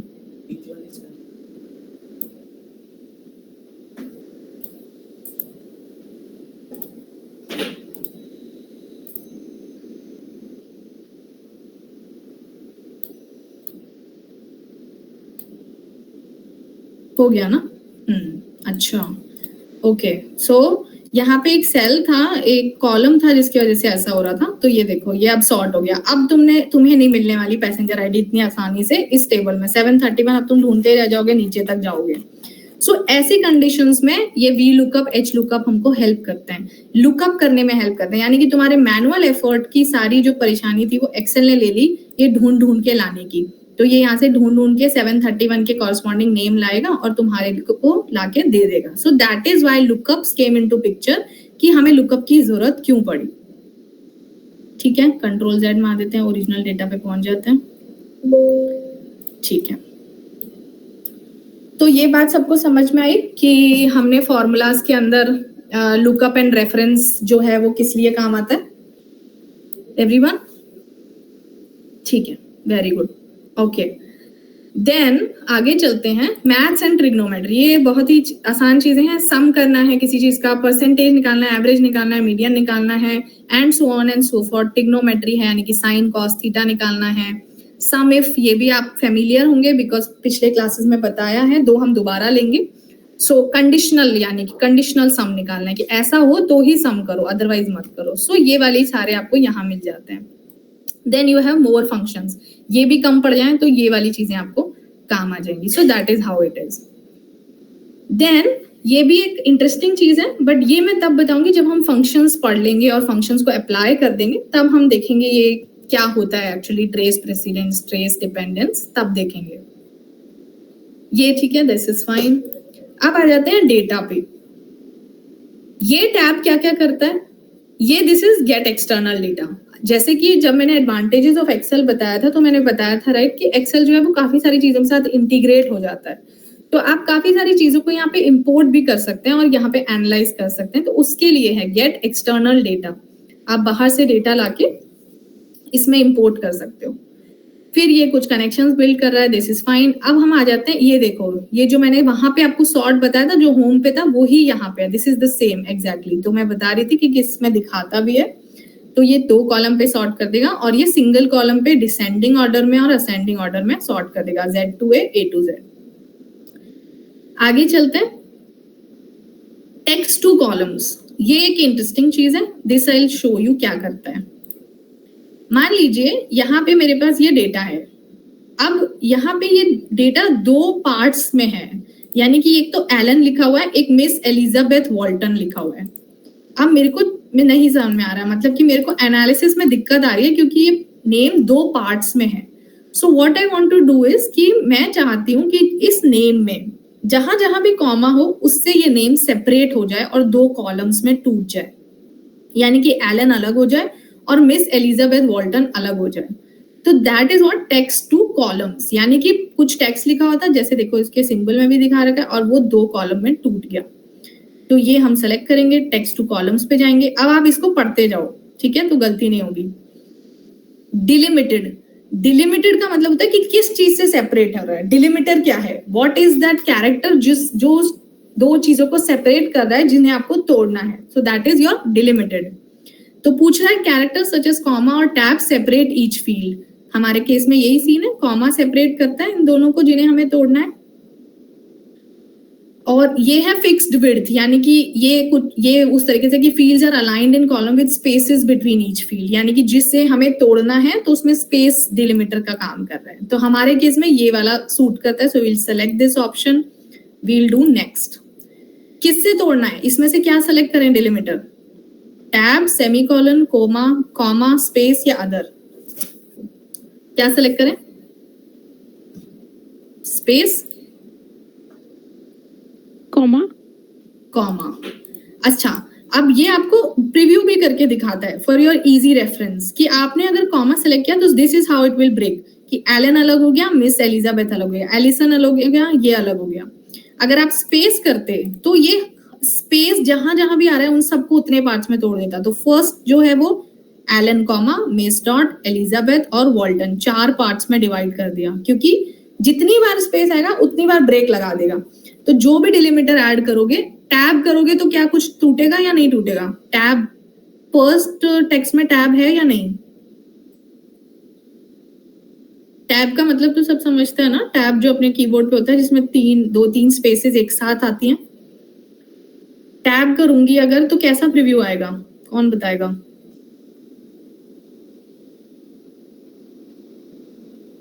इजी है। कॉमा पे कॉमा से तोड़ दिया, स्पेस में स्पेस से तोड़ दिया, टैब में किससे तोड़ेगा? नहीं आ पा रहा है, चलिए। टैब कुछ भी नहीं हुआ प्रीव्यू में। क्यों नहीं हुआ? क्योंकि हमारे टेक्स्ट में टैब है ही नहीं, यानी कि हो सकता है आगे कहीं हो सकता है इस प्रीव्यू में कोई एक ऐसा हो जो 2 कॉलम में टूट गया हो, लेकिन ओवरऑल हम देख रहे हैं कि टेक्स्ट में टैब है ही नहीं, दैट इज वाई वो 2 में टूट ही नहीं पाया। सो that is how preview helps you. तो हमने डाल दिया कॉमा, जैसे कि हमने बात करी थी, हमने किया नेक्स्ट। ये सारी चीजें आप और इसको देख सकते हो कि क्या क्या इसमें और कस्टमाइजेशन हो जाएगा। फिनिश। सी, वो जो पूरा डेटा था 2 में टूट गया कॉमा से, कॉमा गायब हो गया क्योंकि कॉमा से सेपरेशन हो गया, and the name got divided into 2 parts. So that is how text to columns help you. एक CSV फाइल होती है, वो भी अभी मैं आपको समझाऊंगी when we go ahead in the PPT। तो CSV फाइल जो होती है वो भी जब हम इंपोर्ट करते हैं एक्सेल में, तो this helps us, text to columns हमें हेल्प करता है उस CSV को एक्सेल में प्रॉपर्ली व्यू करने के लिए। अभी CSV क्या होता है वो अभी देखेंगे। सो that is how your data looks like. ठीक है, ये सॉर्ट देख लिया, फिल्टर देख लिया, ये देख लिया, ये रिमूव डुप्लीकेट। अच्छा, रिमूव डुप्लीकेट्स। तो रिमूव डुप्लीकेट सिंपल है, मतलब कि कोई भी आपने शीट लिया, यानी कि अब मैंने लिया 2 3 4 5 5 4 3, इसके अंदर डुप्लीकेट्स हैं, है ना डुप्लीकेट्स? यस। ठीक है, तो रिमूव डुप्लीकेट्स किया। बोल रहा है to delete duplicate value select 1 और more columns that contain duplicates. ठीक है, select all, unselect all, my data has headers. मेरे डेटा में तो हेडर नहीं है तो हटा देते हैं। ओके, देखो 3 duplicate values found and removed, 4 unique values remain. तो जो हमारा डेटा था उसमें जो भी डुप्लीकेट वैल्यूज थी वो इसने क्या करी? रिमूव कर दी। तो रिमूव डुप्लीकेट से वो सारी वैल्यूज रिमूव हो गई और सिर्फ वो ही वैल्यूज बची जो कि यूनिक वैल्यूज थी, जो कि यूनिक थी, मतलब जिनका एक ही एग्जिस्टेंस था। यहाँ पे हो सकता है कि मेरे को डुप्लीकेट रिमूव करना हो। अच्छा, इस डेटा में फिर से अपना डेटा साइंस एनालिस्ट वाला दिमाग लगाओ और मुझे ये बताओ कि ऐसे कौन से कॉलम्स हो सकते हैं जिसमें डुप्लीकेट हमें रिमूव करना चाहिए अगर इन केस आ गया है तो। Ma'am fair passenger ID, very good. Fair पे क्यों होगा? मैम फेयर पे इसलिए कि हम फिर पता नेम चल से जो जाएगा ना कि कौन कौन सी टाइप के टिकट्स है, कि एक $20 का एक फेयर का टिकट है, एक $50 का फेयर का टिकट है। हाँ, ओके। तो सॉरी, क्या करा मैंने?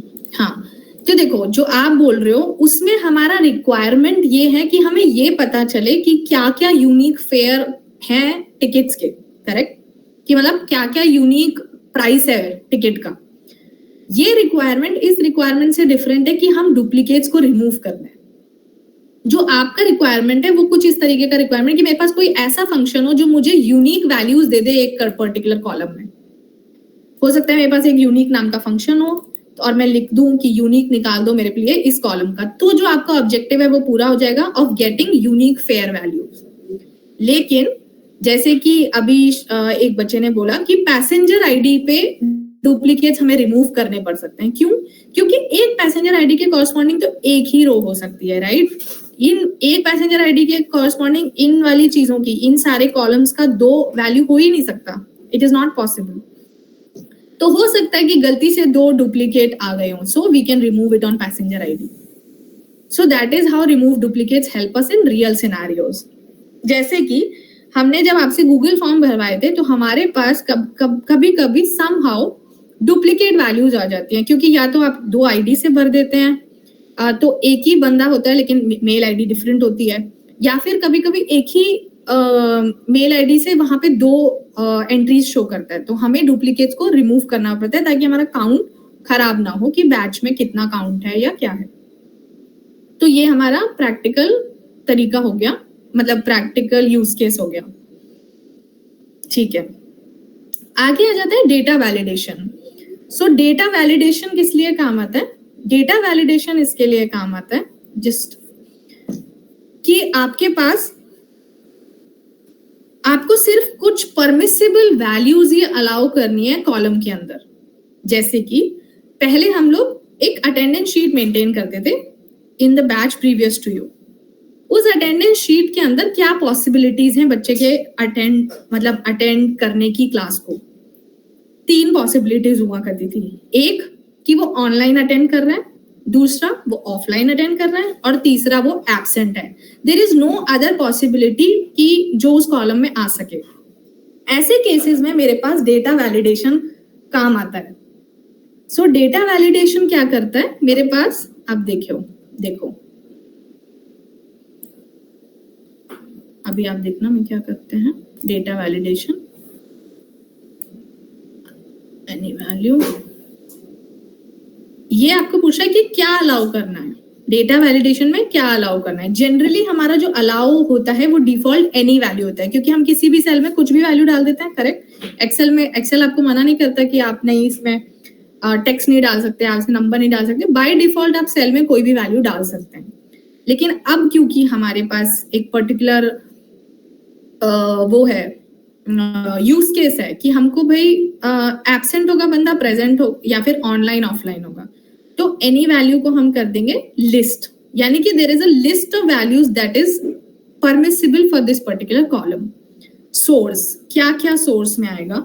सो वील राइट ऑनलाइन, ऑफलाइन और एब्सेंट। सोर्स क्यों है इसका नाम? क्योंकि वैल्यूज यहीं से ही सेलेक्ट हो सकते हैं, these are the source values. तो ये सोर्स हो गया, ओके कर दिया। अब देखो यहाँ एक ड्रॉप डाउन दिख रहा है, इसमें 3 ही ऑप्शन अवेलेबल है। अब मैं इसमें कुछ और डालने की कोशिश करती हूँ। ये देखो, the value you entered is not valid, a user has restricted values that can be entered into this cell. तो ये इसने मुझे एरर दे दिया कि आप ऐसे कुछ भी नहीं डाल सकते, क्योंकि जो यूजर है एक्सेल का, जो भी ओनर है, उसने एक्सेस को उसने वैल्यूज को लिमिट कर रखा है। अब मैं ऑनलाइन सेलेक्ट कर सकती हूँ, इसमें एब्सेंट सेलेक्ट कर सकती हूँ और इसमें ऑफलाइन सेलेक्ट कर सकती हूँ। फिर वापस कोई बच्चा था वो एब्सेंट था। सो दिस इज हाउ। अब इससे मेरे डेटा में एक यूनिफॉर्मिटी भी मेंटेन रहेगी, एक परमिसिबल वैल्यूज रहेंगी। यूनिफॉर्मिटी क्यों? क्योंकि बहुत बार बच्चे जो हैं कोई लिख देगा स्मॉल ऑनलाइन लिख देगा, कोई कैपिटल में ऑनलाइन लिख देगा, कोई स्पेलिंग गलत लिख देगा, तो मेरे लिए काम बहुत बढ़ जाएगा। तो इसलिए हमने क्या किया था, वहां पे उन बच्चों के लिए डेटा वैलिडेशन लगा दिया था ताकि वो सेलेक्टेड में से ही चुने। जैसे कि इस वाले में आप बताओ मुझे, डेटा वैलिडेशन के लिए कौन सा कॉलम लग सकता है, मतलब कौन सी कॉलम में डेटा वैलिडेशन लग सकता था? सर्वाइव्ड में लग सकता था। और क्या क्या होती है सोर्स वैल्यूज? 0 1 एग्जैक्टली। और किस कॉलम में लग सकता था? क्लास, जेंडर, क्लास मतलब पैसेंजर क्लास, Yeah. करेक्ट। और उसमें सोर्स वैल्यूज क्या होते हैं? 1, 2, 3, maybe 3 classes. करेक्ट, 1 2 3 3 क्लासेस है इसमें। और किसने बोला? जेंडर, क्योंकि इधर मेल और फीमेल। और कुछ है जिसमें लग सकता था?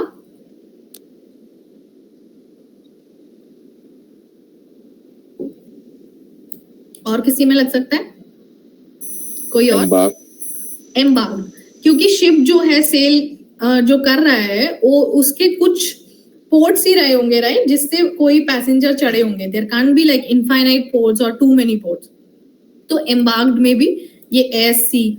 अच्छा, अगर मुझे पता करना है, अभी मैंने आपको बताया था, अगर मुझे अभी जैसे आपने श्रद्धा ने बोला पैसेंजर क्लास के लिए कि 1 2 और 3 में बी, अब मेरे को ये मे बी का कंफ्यूजन करेक्ट करना है, मतलब रिजॉल्व करना है कि क्या क्या वैल्यूज हैं पी क्लास के अंदर। एक तो बड़ा ही ब्रूट फोर्स तरीका है, मैं ऐसे ऐसे करके जाऊं और बहुत ही ध्यान से देखूं कि भाई 1 2 3 3, अब हो सकता है कुछ मिस कर दूं, और ये तो चलो फिर भी इतना डेटा था कि मैंने स्क्रॉल कर लिया।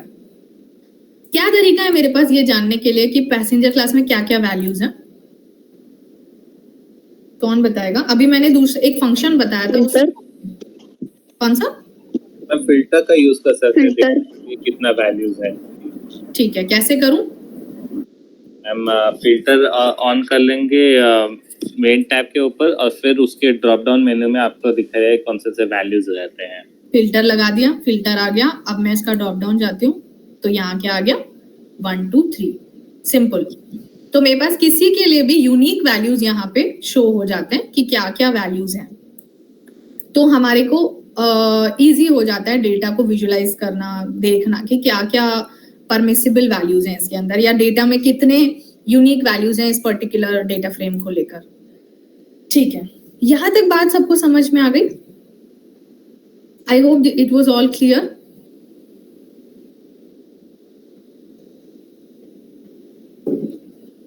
ठीक है, I should see 21 thumbs up because I am the only extra person. अब आ रहे हैं, ठीक है, गुड। सो सबको बात मेरी समझ में आ गई यहाँ तक। अब बात आ जाती है व्हाट इफ एनालिसिस। ये एक है चीज, ये वैसे ही है जैसे पिवट था, तो ये हम अभी नहीं लेंगे, व्हाट इफ एनालिसिस आगे लेंगे, बट यहाँ से ये this is a shortcut to it, यहाँ से आप कर सकते हैं। ग्रुप, अनग्रुप, सब टोटल, ये बेसिकली जैसे आपको पता होगा कि ये ग्रुप करने में हेल्प करता है। यानी कि मेरे पास अगर मान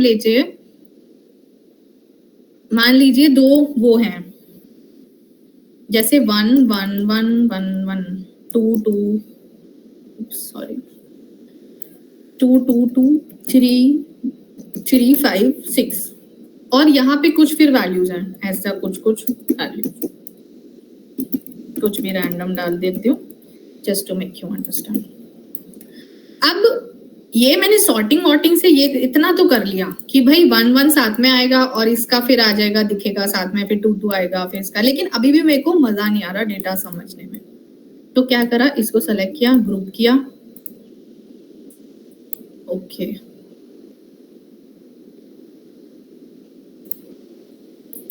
इसके अंदर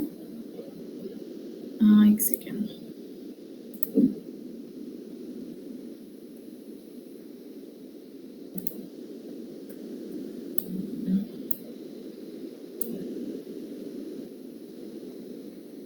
I think this is a different function जिसको मैं समझाने की कोशिश कर रही हूँ। अनग्रुप, ओके, वो कहाँ पे था? एक और होता है इसमें, बेसिकली ग्रुप बाय के लिए हेल्प करता है, या तो यही है,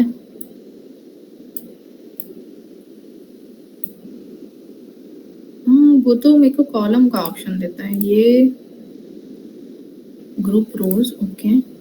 अच्छा, जब समझ में नहीं आ रहा तो पढ़ लेते हैं क्या करता है। ग्रुप रोज और कॉलम्स और ऑटोमेटिकली क्रिएट्स एन आउटलाइन। तो इसने क्या किया है, ये देखो, अच्छा कर रहा है ये काम, एक्चुअली ये डिफरेंट काम कर रहा है जो मैं समझ रही थी इस फंक्शन को। तो इसने क्या किया, मैंने इसको ऐसे सेलेक्ट करके ग्रुप दबाया ना, तो देखो यहाँ पे इसने ये एक लाइन क्रिएट कर दिया, इसने ग्रुप कर दिया, इतने डेटा को ग्रुप कर दिया साथ में बेस्ड ऑन रोज, क्योंकि मैंने यहाँ पे रोज सेलेक्ट किया था, ग्रुप ऑन रोज। अब अगर मैं कॉलम्स करती हूँ तो ये ऊपर ऐसे करके सेलेक्ट कर देगा। ये देखो, ये इसने डेटा को ऐसे सेलेक्ट कर दिया, तो ये बेसिकली ग्रुप कर दिया इसने। But this is a different thing, मैं कुछ और समझ रही थी इसे। तो जो मैं समझ रही थी वो बेसिकली क्या करता है, वो अभी मुझे इसमें मिल नहीं रहा है शॉर्टकट, वो ये 1 2 3 है ना, इसको ग्रुप कर देता है। तो वो इस 1 को बस एक 1 लिख देता है इस तरह से। जैसे अगर मैं यहाँ पे ये अपने पास इस तरह से कुछ कर देता है, ये 1 लिखा आएगा यहाँ पे। दिस इज हाउ उसका आउटपुट दिखता है, 1 और उसके कॉरस्पॉन्डिंग जितनी भी वैल्यूज हैं। ये 2 को भी साथ में कर देगा, 3 को साथ में कर देगा, 5 6 अलग। So this is what I was talking about, but I will have to see कि वो किधर गया। आधा तो वो इसमें ही किसमें था, but so this is what I was telling कि ग्रुप बाय हो जाता है। सिर्फ सॉर्टिंग ही नहीं, आप ग्रुप बाय भी कर सकते हैं, जैसे हम पाइथन में करते हैं, वो एक्सेल में भी होता है कि किसी एक पर्टिकुलर कॉलम पे ग्रुप बाय करके कि इस वैल्यूज के लिए कौन कौन सी वैल्यूज अवेलेबल है। ठीक है, okay, so this is done. Then you have, अभी हम डेटा पढ़ रहे थे, डेटा हमने सारा देख लिया। दिस इज फाइन, ये रिव्यू है, ये प्रोटेक्ट शीट, प्रोटेक्ट वर्कबुक, तो ये हमें करनी पड़ती है। जैसे अगर मान लो हम आपके साथ कोई शीट शेयर कर रहे हैं, लेकिन हम चाहते नहीं है कि आप उसमें कुछ एडिट करो या फिर आप उस शीट में कोई छेड़खानी करो, तो हम क्या करते हैं, उस शीट को प्रोटेक्ट कर देते हैं और आप उस शीट को नहीं खोल पाएंगे। और प्रोटेक्ट वर्कबुक से क्या होगा, what will protect workbook do?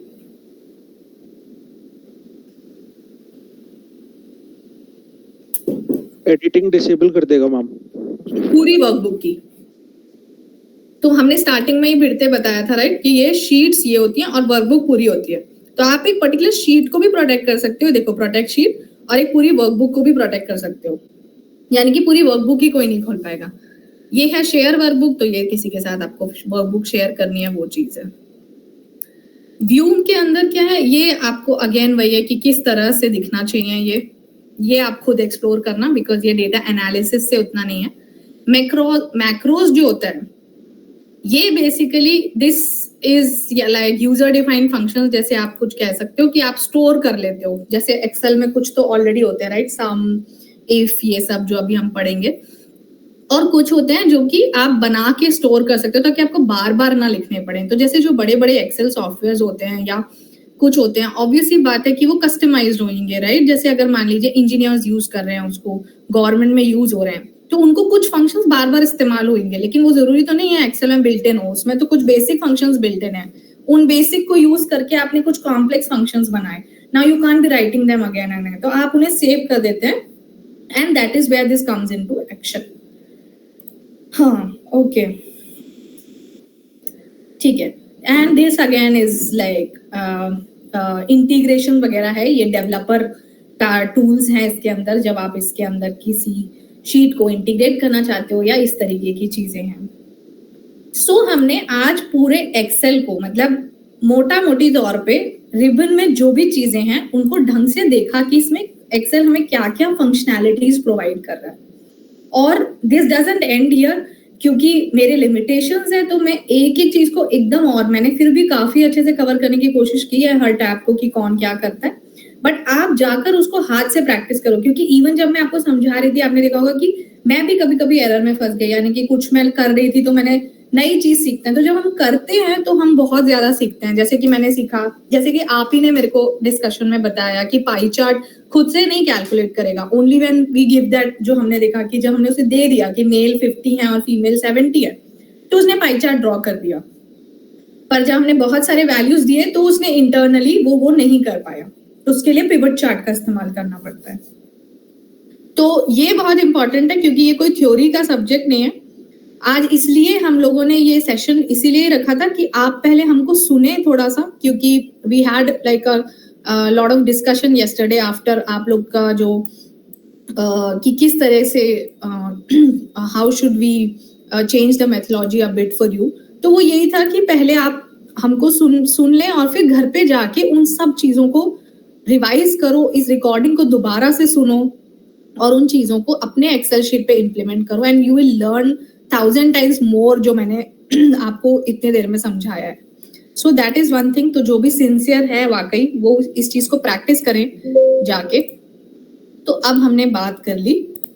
So do you all agree with me on this? मतलब प्रैक्टिस करनी पड़ेगी ना, एक्सेल इज नॉट लाइक, वैसे तो कोई भी सब्जेक्ट ऐसा नहीं होता जो बिना प्रैक्टिस के हो जाए, बट अगर आपको अच्छा डेटा एनालिस्ट साइंटिस्ट बनना है तो आप कर करके देखो, फंसोगे फिर सीखोगे फिर देखोगे, and that is how you can learn. We can only guide कि ऐसा ऐसा है। चलो आगे चलते हैं। सो हमने ये हमारा सिलेबस था। सिलेबस इन द सेंस ये हमारे टॉपिक्स थे जो हमने कवर करने थे। तो इंट्रो टू एक्सेल हमने देखा कि एक्सेल क्या फायदे हैं इसके, क्यों आया।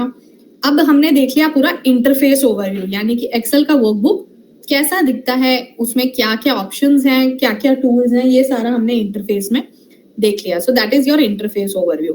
अब एक टॉपिक आता है फाइल फॉर्मेट्स। अच्छा, इसमें आई थिंक हमने सब कवर कर लिया। रिबन हमने देख लिया, वर्कबुक मैंने बता दिया क्या होता है, वर्कशीट बता दिया। सेल्स तो आपको पता ही है, ये सेल हो गया, this is a cell, this is a row, this is a row and this is a column. फिर उसके बाद फॉर्मूला एंड फंक्शंस। ये काफी तो मैंने अभी आपको थोड़ा थोड़ा एक आइडिया दे दिया कि फॉर्मूला एंड फंक्शंस क्या करते हैं, जैसे वी लुकअप की जरूरत क्यों पड़ी, क्या था, क्या काम था। तो फॉर्मूलाज एंड फंक्शंस ये देख लिया। अब ये है फाइल फॉर्मेट्स। तो ये मैंने एक आपके अंडरस्टैंडिंग के लिए ये स्लाइड यहाँ पे रखा है, ताकि जब आप किसी फाइल फॉर्मेट से टकराएं तो आप ये ना सोचें कि अरे ये तो नया है या ये तो अलग है, तो ये एक्सेल में कैसे खुल रहा है। सो .xlsx is the file format जो कि अपनी सारी एक्सेल शीट्स जिस फॉर्मेट में सेव होती हैं, जिस एक्सटेंशन में सेव होती हैं, दैट इज .xlsx। पहले 2007 वर्जन से पहले के जो वर्जन्स थे, यानी कि 2003 जो लास्ट आया था, तब तक जो फाइल सेव होती थी वो .xls में होती थी। तो उसमें ऑब्वियसली कुछ एडवांसमेंट्स हुए and that is when the extension changed. दोनों ही एक्सेल के हैं, जस्ट उसका फर्क है, वर्जन का फर्क है कि कौन से वर्जन का एक्सेल है। Then you have Excel SB। ये बाइनरी वर्कबुक फॉर्मेट है, यानी कि आपका जो पूरा डेटा है वो 0101 के फॉर्मेट में सेव हो जाता है। अभी तो जब आप खोलते हैं तो it is saved in an XML format, यानी कि वो जो भी टेक्स्ट है, जो भी कुछ है वो सारा। लेकिन जब एक्सेल SB है तो इससे आप समझ जाएंगे कि ये एक बाइनरी वर्कबुक फॉर्मेट है, 01 में डेटा सेव्ड है and it helps you like saves size and also fast processing of the file. क्योंकि अगर आपको ये बात पता हो तो जो बाइट्स हैं, यानी कि जो अपना बाइनरी फॉर्मेट होता है, it is closer to the machine, correct, यानी कि लेयर्स होती हैं, राइट, यानी कि manual readable bytes, binary format is not that manual readable, लेकिन इट इज मशीन रीडेबल। तो इसीलिए उसका जो प्रोसेसिंग होता है फास्टर हो जाता है। फिर बात करते हैं .csv एक्सटेंशन की।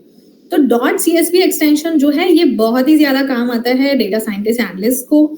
हमको जो डेटा मिलता है उसका जो जनरली फॉर्मेट होता है, most of the times it is .csv, वो .xlsx भी नहीं होता है। आप जब, अगर आपको थोड़ा बहुत आइडिया हो पाइथन का या आपने देखा भी हो या कुछ, तो वहां पे जो सबसे ज्यादा यूज्ड होता है दैट इज pd.read.csv। pd एक लाइब्रेरी होती है, मतलब pandas एक लाइब्रेरी होती है, pandas.read.csv।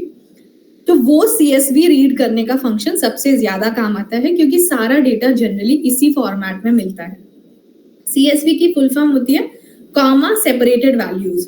तो CSV का जो फॉर्मेट होता है, इसके अंदर जो हमारा सारा डेटा होता है ये रो वाइज सेव होता है, करेक्ट। जैसे कि अब आपका ये टाइटैनिक डेटा सेट है तो ये रो वाइज होगा, आपकी जो CSV फॉर्मेट की फाइल है इसमें रो वाइज होगा। लेकिन जो कॉलम्स है, राइट, इसमें जैसे कितने कॉलम्स हैं, L तक 12 कॉलम्स हो गए, तो ये 12 कॉलम्स का जो सेपरेटर होगा वो कॉमा होगा। So this basically this file will be saved as passenger ID, comma survived, comma P class, comma name, comma gender, comma age and so on. और फिर नेक्स्ट लाइन में /n पे next line आ जाता है। Next line में 731, comma 1, comma this, comma female, comma 29 and so on. So ये होती है कॉमा सेपरेटेड वैल्यूज जिसमें हमें डेटा मिलता है। अच्छा, अभी मैंने आपको बताया था, तो अगर CSV को एक्सेल में खोलना है और उसको ठीक से देखना है तो हम क्या करेंगे, कोई बताएगा? अभी हमने डिस्कस की थी। हाँ टेक्स्ट टू कॉलम, क्या? टेक्स्ट टू कॉलम यूज करेंगे। Very good. क्या नाम है आपका? Rishabh. Rishabh, nice. So text to column use करेंगे क्योंकि हमारे पास जो पूरा डेटा आया वो कॉमा सेपरेटेड वैल्यूज के तरह आया और हम उनको एक्सेल में पढ़ना चाह रहे हैं।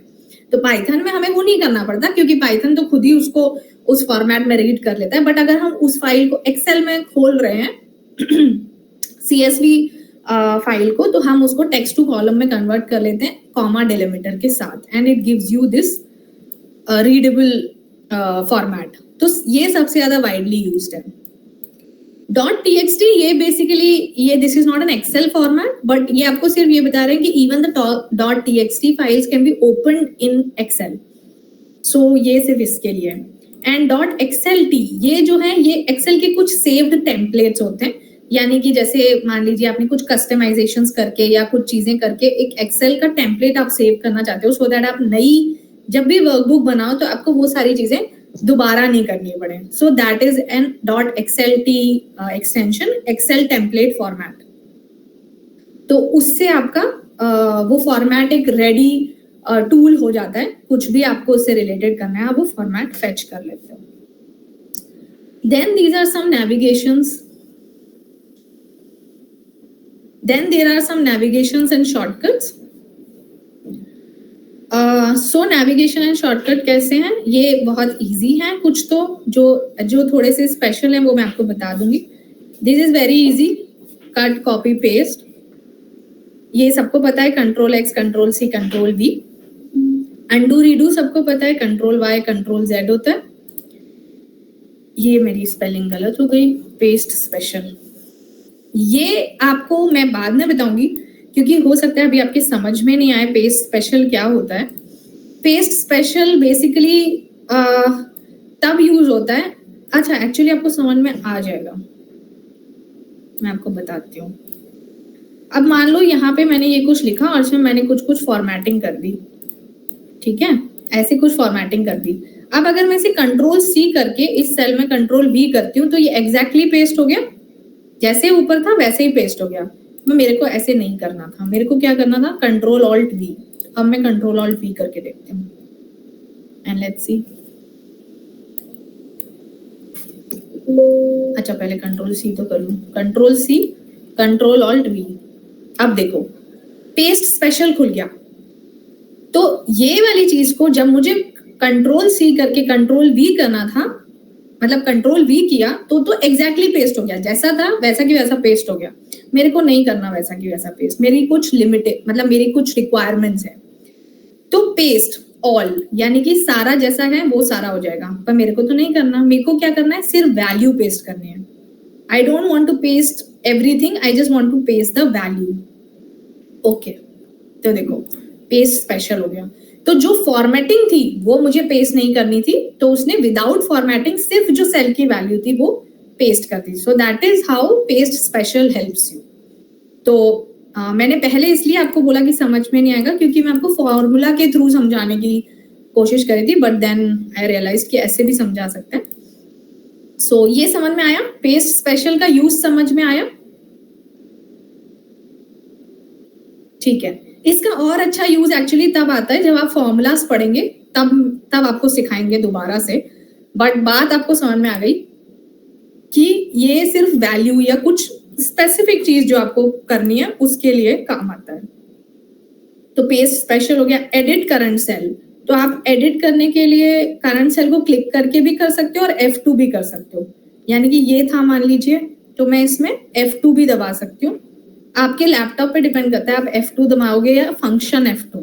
तो मेरे वाले में फंक्शन F2 काम करता है, आपके में हो सकता है F2 काम करे। तो ये एडिट के लिए रेडी हो गया सेल, ठीक है। It was edit current cell, हमने करके भी देखा कि करंट सेल कैसे एडिट होता है, ठीक है। फंक्शन F2 या F2 as per your system आप करके देख सकते हो। The next thing that comes up is navigation shortcuts, यानी कि आप वर्कबुक में कहीं पर हैं और आपको कहीं पर जाना है। तो अब या तो एक तरीका, अब जैसे कि हमने यहाँ से ये काउंट के थ्रू चेक कर लिया था कि 892 है, लेकिन मुझे तसल्ली नहीं हो रही है, या फिर मेरा कुछ और है। जैसे हम पैसेंजर आईडी में काउंट का जब आप डेफिनेशन देखेंगे तो वो आपको बताता है कि जो सेल्स हैं उसमें कितने सेल्स में डेटा है, उसी का काउंट देगा। अब मान लीजिए कि इसमें 2-4 पैसेंजर आईडीज नहीं है, तो काउंट जो है वो आपको 892 देगा, जबकि हो सकता है 896 था टोटल रोज।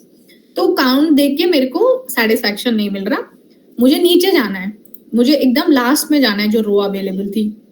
तो ये क्या कह रहा है, go to the end of the used worksheet area. कैसे जाएंगे, control plus function plus end. आप यहाँ बैठे हुए हैं, आपने दबाया, अच्छा कंट्रोल प्लस एंड से भी हो सकता है, control plus function plus and, ये डिपेंड करता है। मेरे इसमें कंट्रोल फंक्शन एंड होता है, तो मैंने दबाया, ये देखिए मैं यहाँ पहुंच गई। This is the end of the worksheet, there are no more rows. So control end helps me. अब मेरे को पता चल रहा है 892 है, which is the last number. And आप एक बात और हमेशा ध्यान रखें, क्योंकि हम लोग डेटा साइंटिस्ट एनालिस्ट हैं, या नहीं भी अगर हम होते तो भी generally there is a header, ये हेडर तो रहता ही है। तो जब भी आप लास्ट उसमें जाते हैं, जैसे कंट्रोल ऑल्ट एंड दबाया, अच्छा सॉरी कंट्रोल फंक्शन एंड दबाया, तो दिस इज 892। तो हमारे पास रोज ऑफ डेटा कितना होता है, कितना होता है,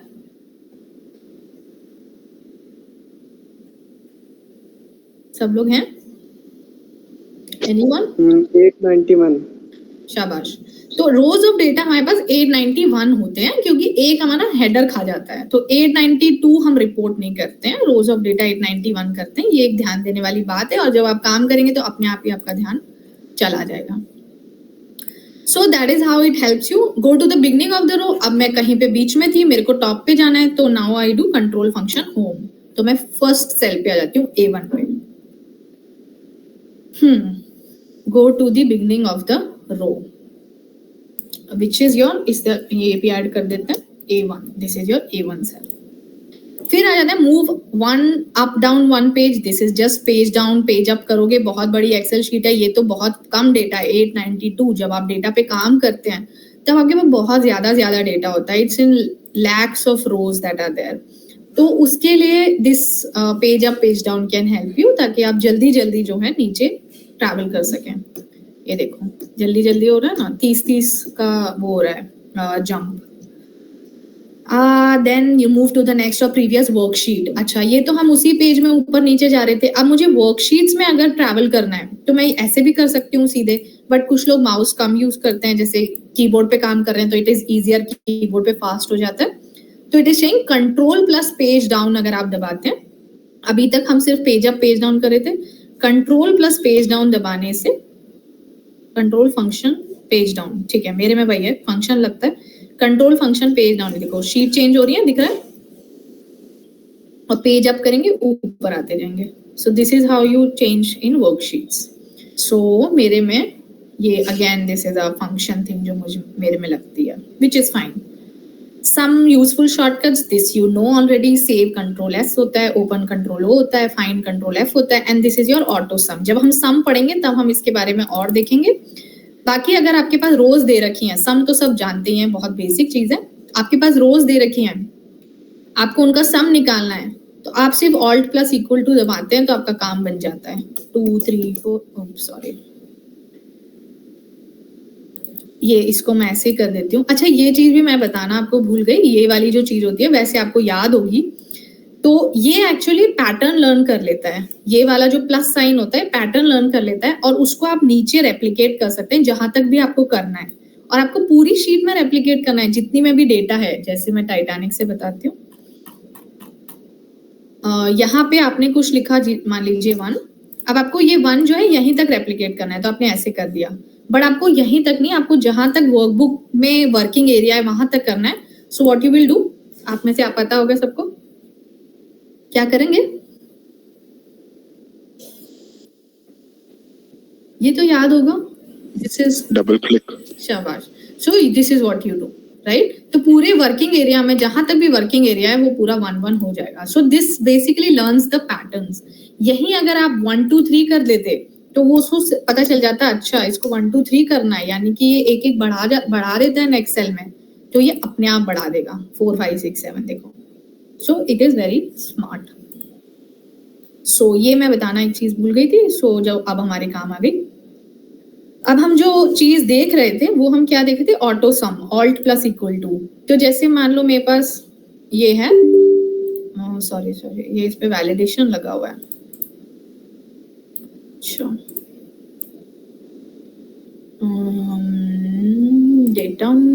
डेटा वैलिडेशन क्लियर,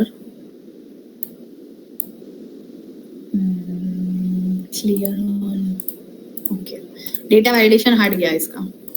अब मैं क्या कर रही थी, 1 1 1 1, अब मेरे को सम करना था। एक तो ये मर्ज एंड सेंटर हो रखा है, इसको अनमर्ज कर देते हैं होम पे जाके, ये अनमर्ज हो गया। अब मैं ऐसा करती हूँ, इसको सेलेक्ट करके let's try if this happens, alt equal. तो ऑल्ट इक्वल करने से बिना मेरी मेहनत करे, अब ये कैसे लिखते हैं वो आपको वैसे पता होगा बट हम दोबारा देखेंगे। तो alt plus equal two is a shortcut. इसने अपने आप ही ये पूरा फंक्शन लगा दिया और रेंज लगा दी। रेंज तो इसने ऐसे लगा दी क्योंकि आपने सेलेक्ट करके ऑल्ट इक्वल टू दबाया था, ये सेलेक्ट किए थे चारों रोज और फिर ऑल्ट इक्वल टू दबाया था, तो रेंज उसको अपने आप पता चल गई थी। और ऑल्ट इक्वल टू शॉर्टकट सम का है तो इसलिए वो अपने आप ही लग गया। So that is how it helps you. ये देखो 4 अपने आप आ गया। सो सम जिनके वाइडली यूज होता है काफी, जैसे अगर मान लो किसी स्कूल की मार्कशीट प्रिपेयर हो रही है तो उसमें सम बहुत यूज होगा, तो डेफिनेटली सम बहुत यूज होगा, तो ऑल्ट प्लस इक्वल टू भी काफी इट कम्स इन हैंडी। ठीक है, ये हमने नेविगेशन एंड शॉर्टकट्स पढ़ लिए। ठीक है, अब आ जाता है टेक्स्ट फॉर्मेटिंग। इसमें काफी सारा हम ऑलरेडी देख चुके हैं। सो फॉन्ट स्टाइल्स, यानी कि एक्सेल आपको जो भी आप लिखते हैं उसमें अलग अलग फॉन्ट स्टाइल्स लगाने का हेल्प करता है। जैसे आपने कुछ भी लिखा, ये आप होम टैब में गए, यहाँ फॉन्ट है, this is all your font tab.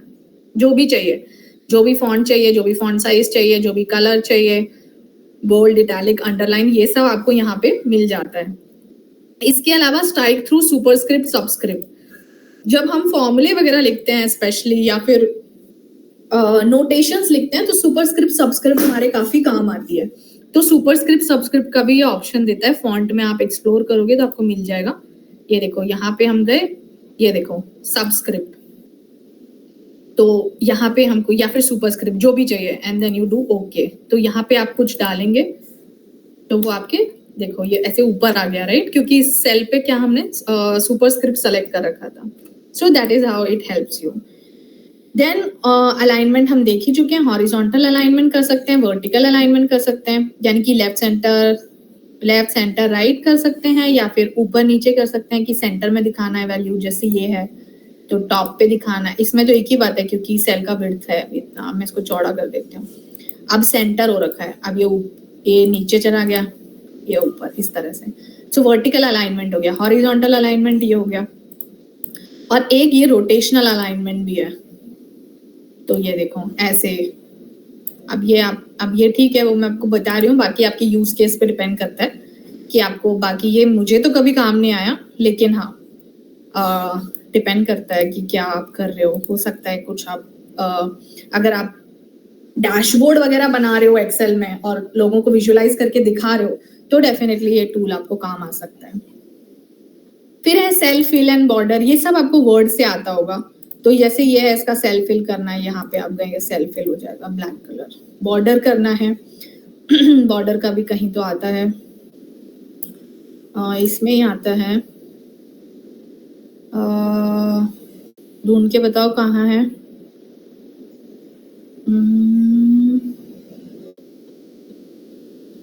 इधर ही आता है बॉर्डर, मतलब देख लेना आप लोग, होम में ही आता है। somehow I'm not able to see। ठीक है, एक वो टेबल वाला जैसा चीज आता है अच्छा ये है क्या, हाँ इरेज बॉर्डर है ये, ठीक है। सो ये आपको नहीं, कुछ अलग है, छोड़ो, देख लेना। मतलब ये एक फंक्शनैलिटी हो गई बॉर्डर का।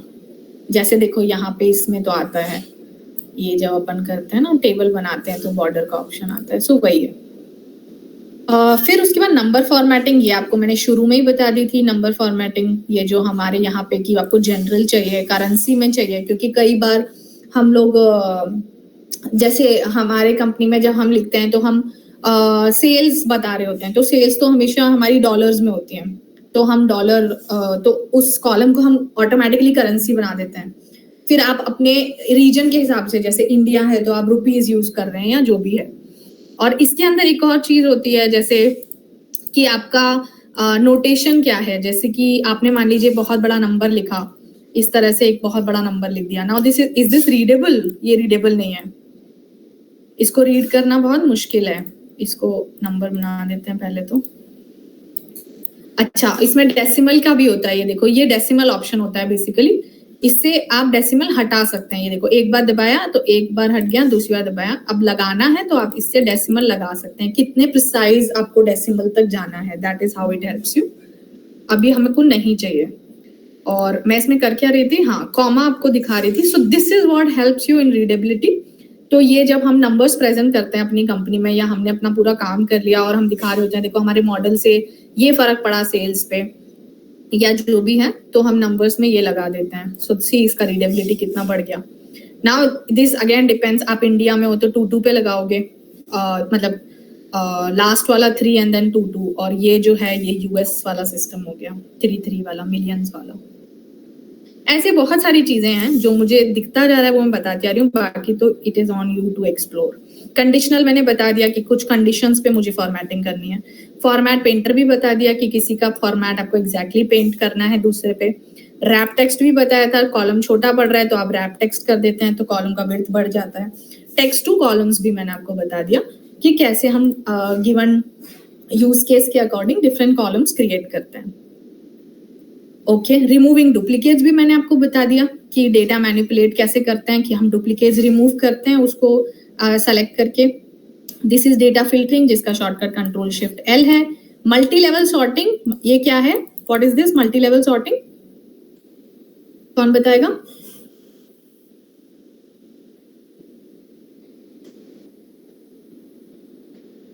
मैम, जब 2 कॉलम लेके सॉर्ट करना, 2 या 2 से ज्यादा।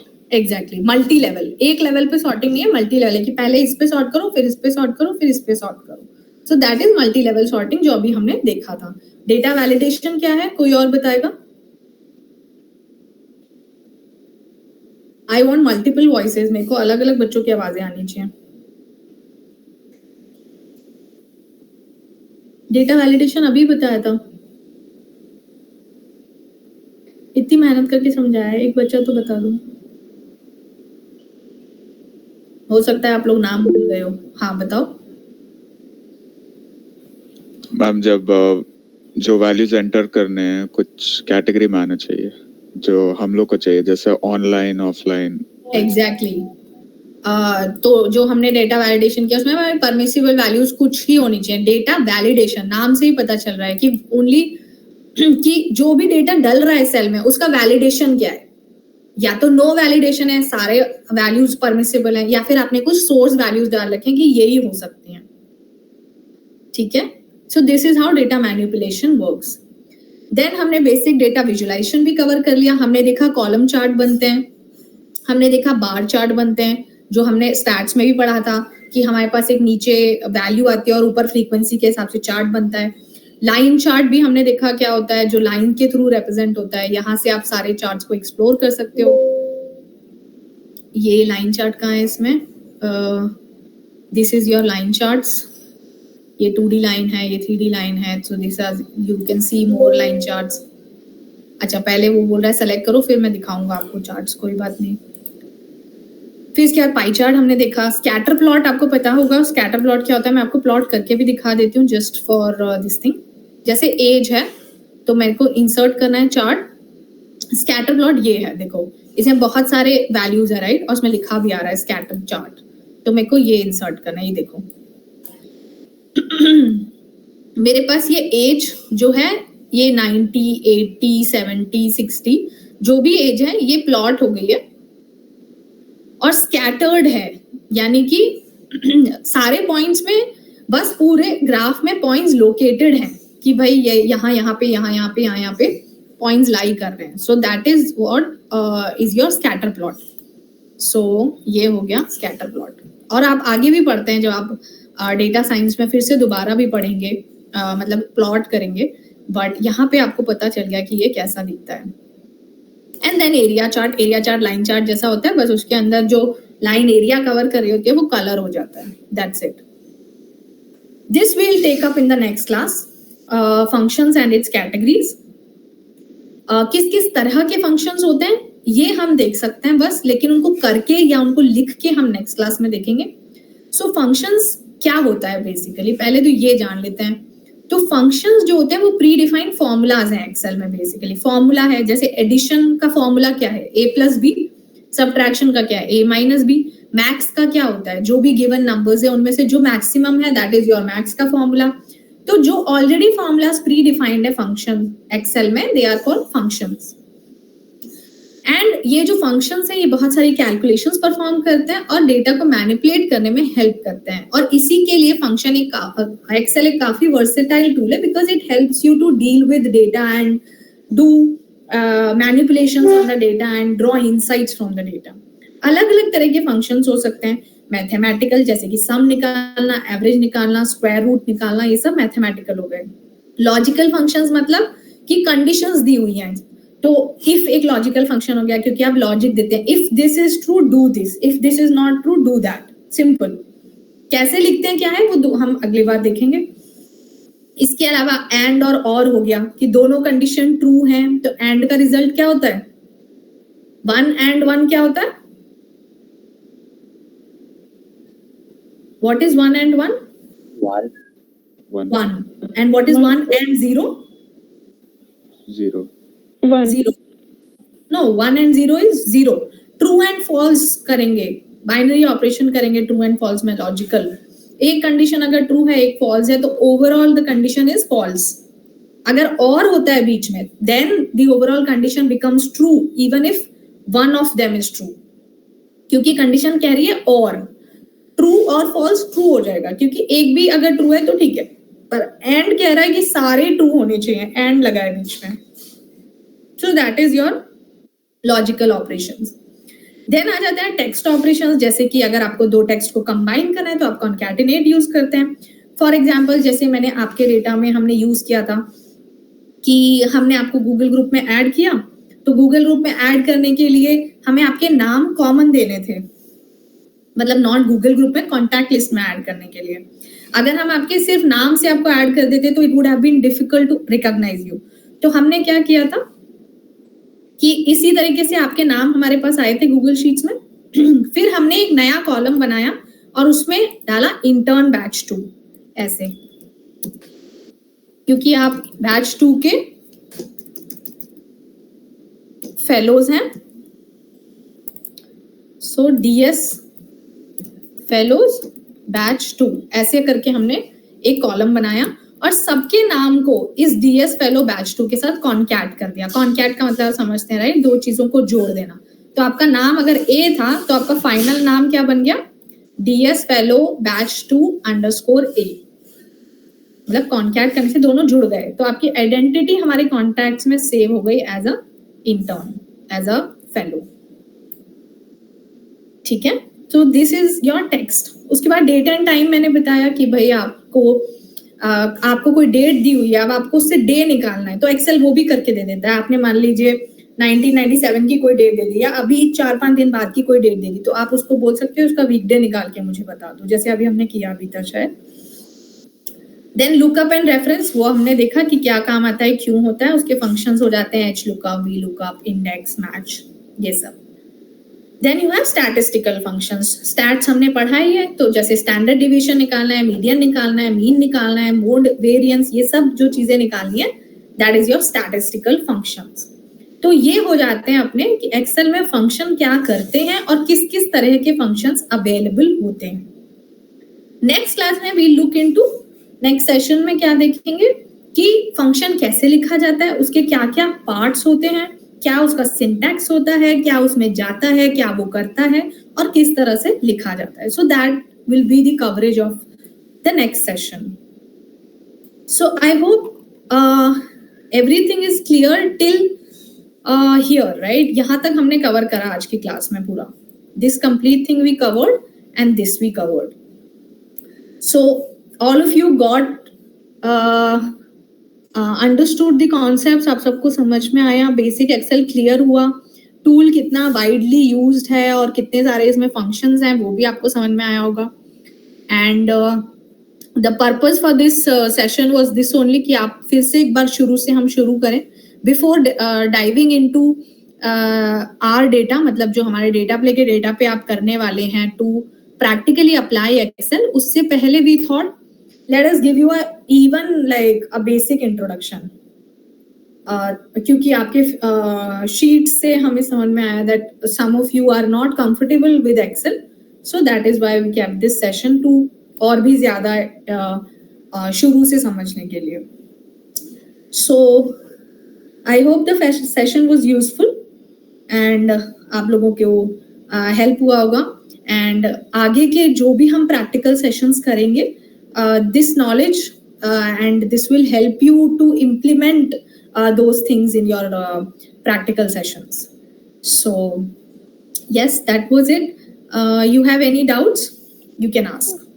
Ma'am, I have a doubt. Yes. In multi-level sorting, what I have seen, like two columns we have selected for sorting. So is there any order to select first one or second one, or so that depends on your use case. कि जैसे कि हमने यहाँ देखा था, तो हमने जब सॉर्ट किया तो पहले हमने पैसेंजर क्लास पे सॉर्ट किया और फिर नेम पे. तो वो हमने इसलिए किया कि हमारा यूज केस था पहले मेरे को दिखे कि मतलब पहला मेरा कॉलम मेरे को ये दिखे कि अच्छा 1 पे सॉर्ट हो और मतलब पैसेंजर क्लास पे सॉर्ट हो, और उसके अंदर मेरे को नेक्स्ट लेवल ये चाहिए था कि उसमें फिर नाम सॉर्टेड है. अगर मेरा रिक्वायरमेंट उल्टा होता कि मुझे नेम पहले सॉर्ट करना है अल्फाबेटिकल ऑर्डर में, तो वो पहले नेम को सॉर्ट करता और फिर उस सॉर्टिंग में मैं पी क्लास का सॉर्टिंग लगा सकती थी. लेवल मतलब लेवल्स इंटरचेंज हो सकते थे depending upon my use case. तो वो पहले नेम्स को सॉर्ट करता, जैसे अभी आप देखोगे तो इसने ए बी सी ये सब किया, ये डब्ल्यू तक चला गया, वाई तक चला गया, लेकिन फिर वापस इसने ए से स्टार्ट किया. क्यों? क्योंकि ये लेवल 2 पे था. तो इसने जो सॉर्टिंग थी वो सिर्फ इस ग्रुप के अंदर करी, जो पी क्लास का एक ग्रुप बना उसके अंदर सॉर्टिंग करा, फिर 2 में दोबारा सॉर्टिंग शुरू किया. करेक्ट? लेकिन हमारा यूज केस उल्टा भी हो सकता था. तो उस केस में वो ए सारे ए को एक साथ रखता और उस ए में फिर पी को सॉर्ट करता. तो फिर सारे ए वाले में जितने भी लोग 1 2 3 में वो सॉर्टेड आ जाते. सो दिस डिपेंड्स अपॉन कि हमारी क्या रिक्वायरमेंट है. आप कैसे भी कर सकते हो. okay. Yes. So any other question?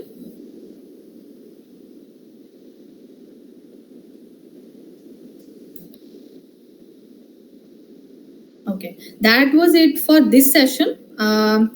These topics were to be covered, and in the next session we'll take functions and how to write those functions and वो किस तरह से हम apply करते हैं, and slowly we'll move to practically applying them and drawing insights on our data.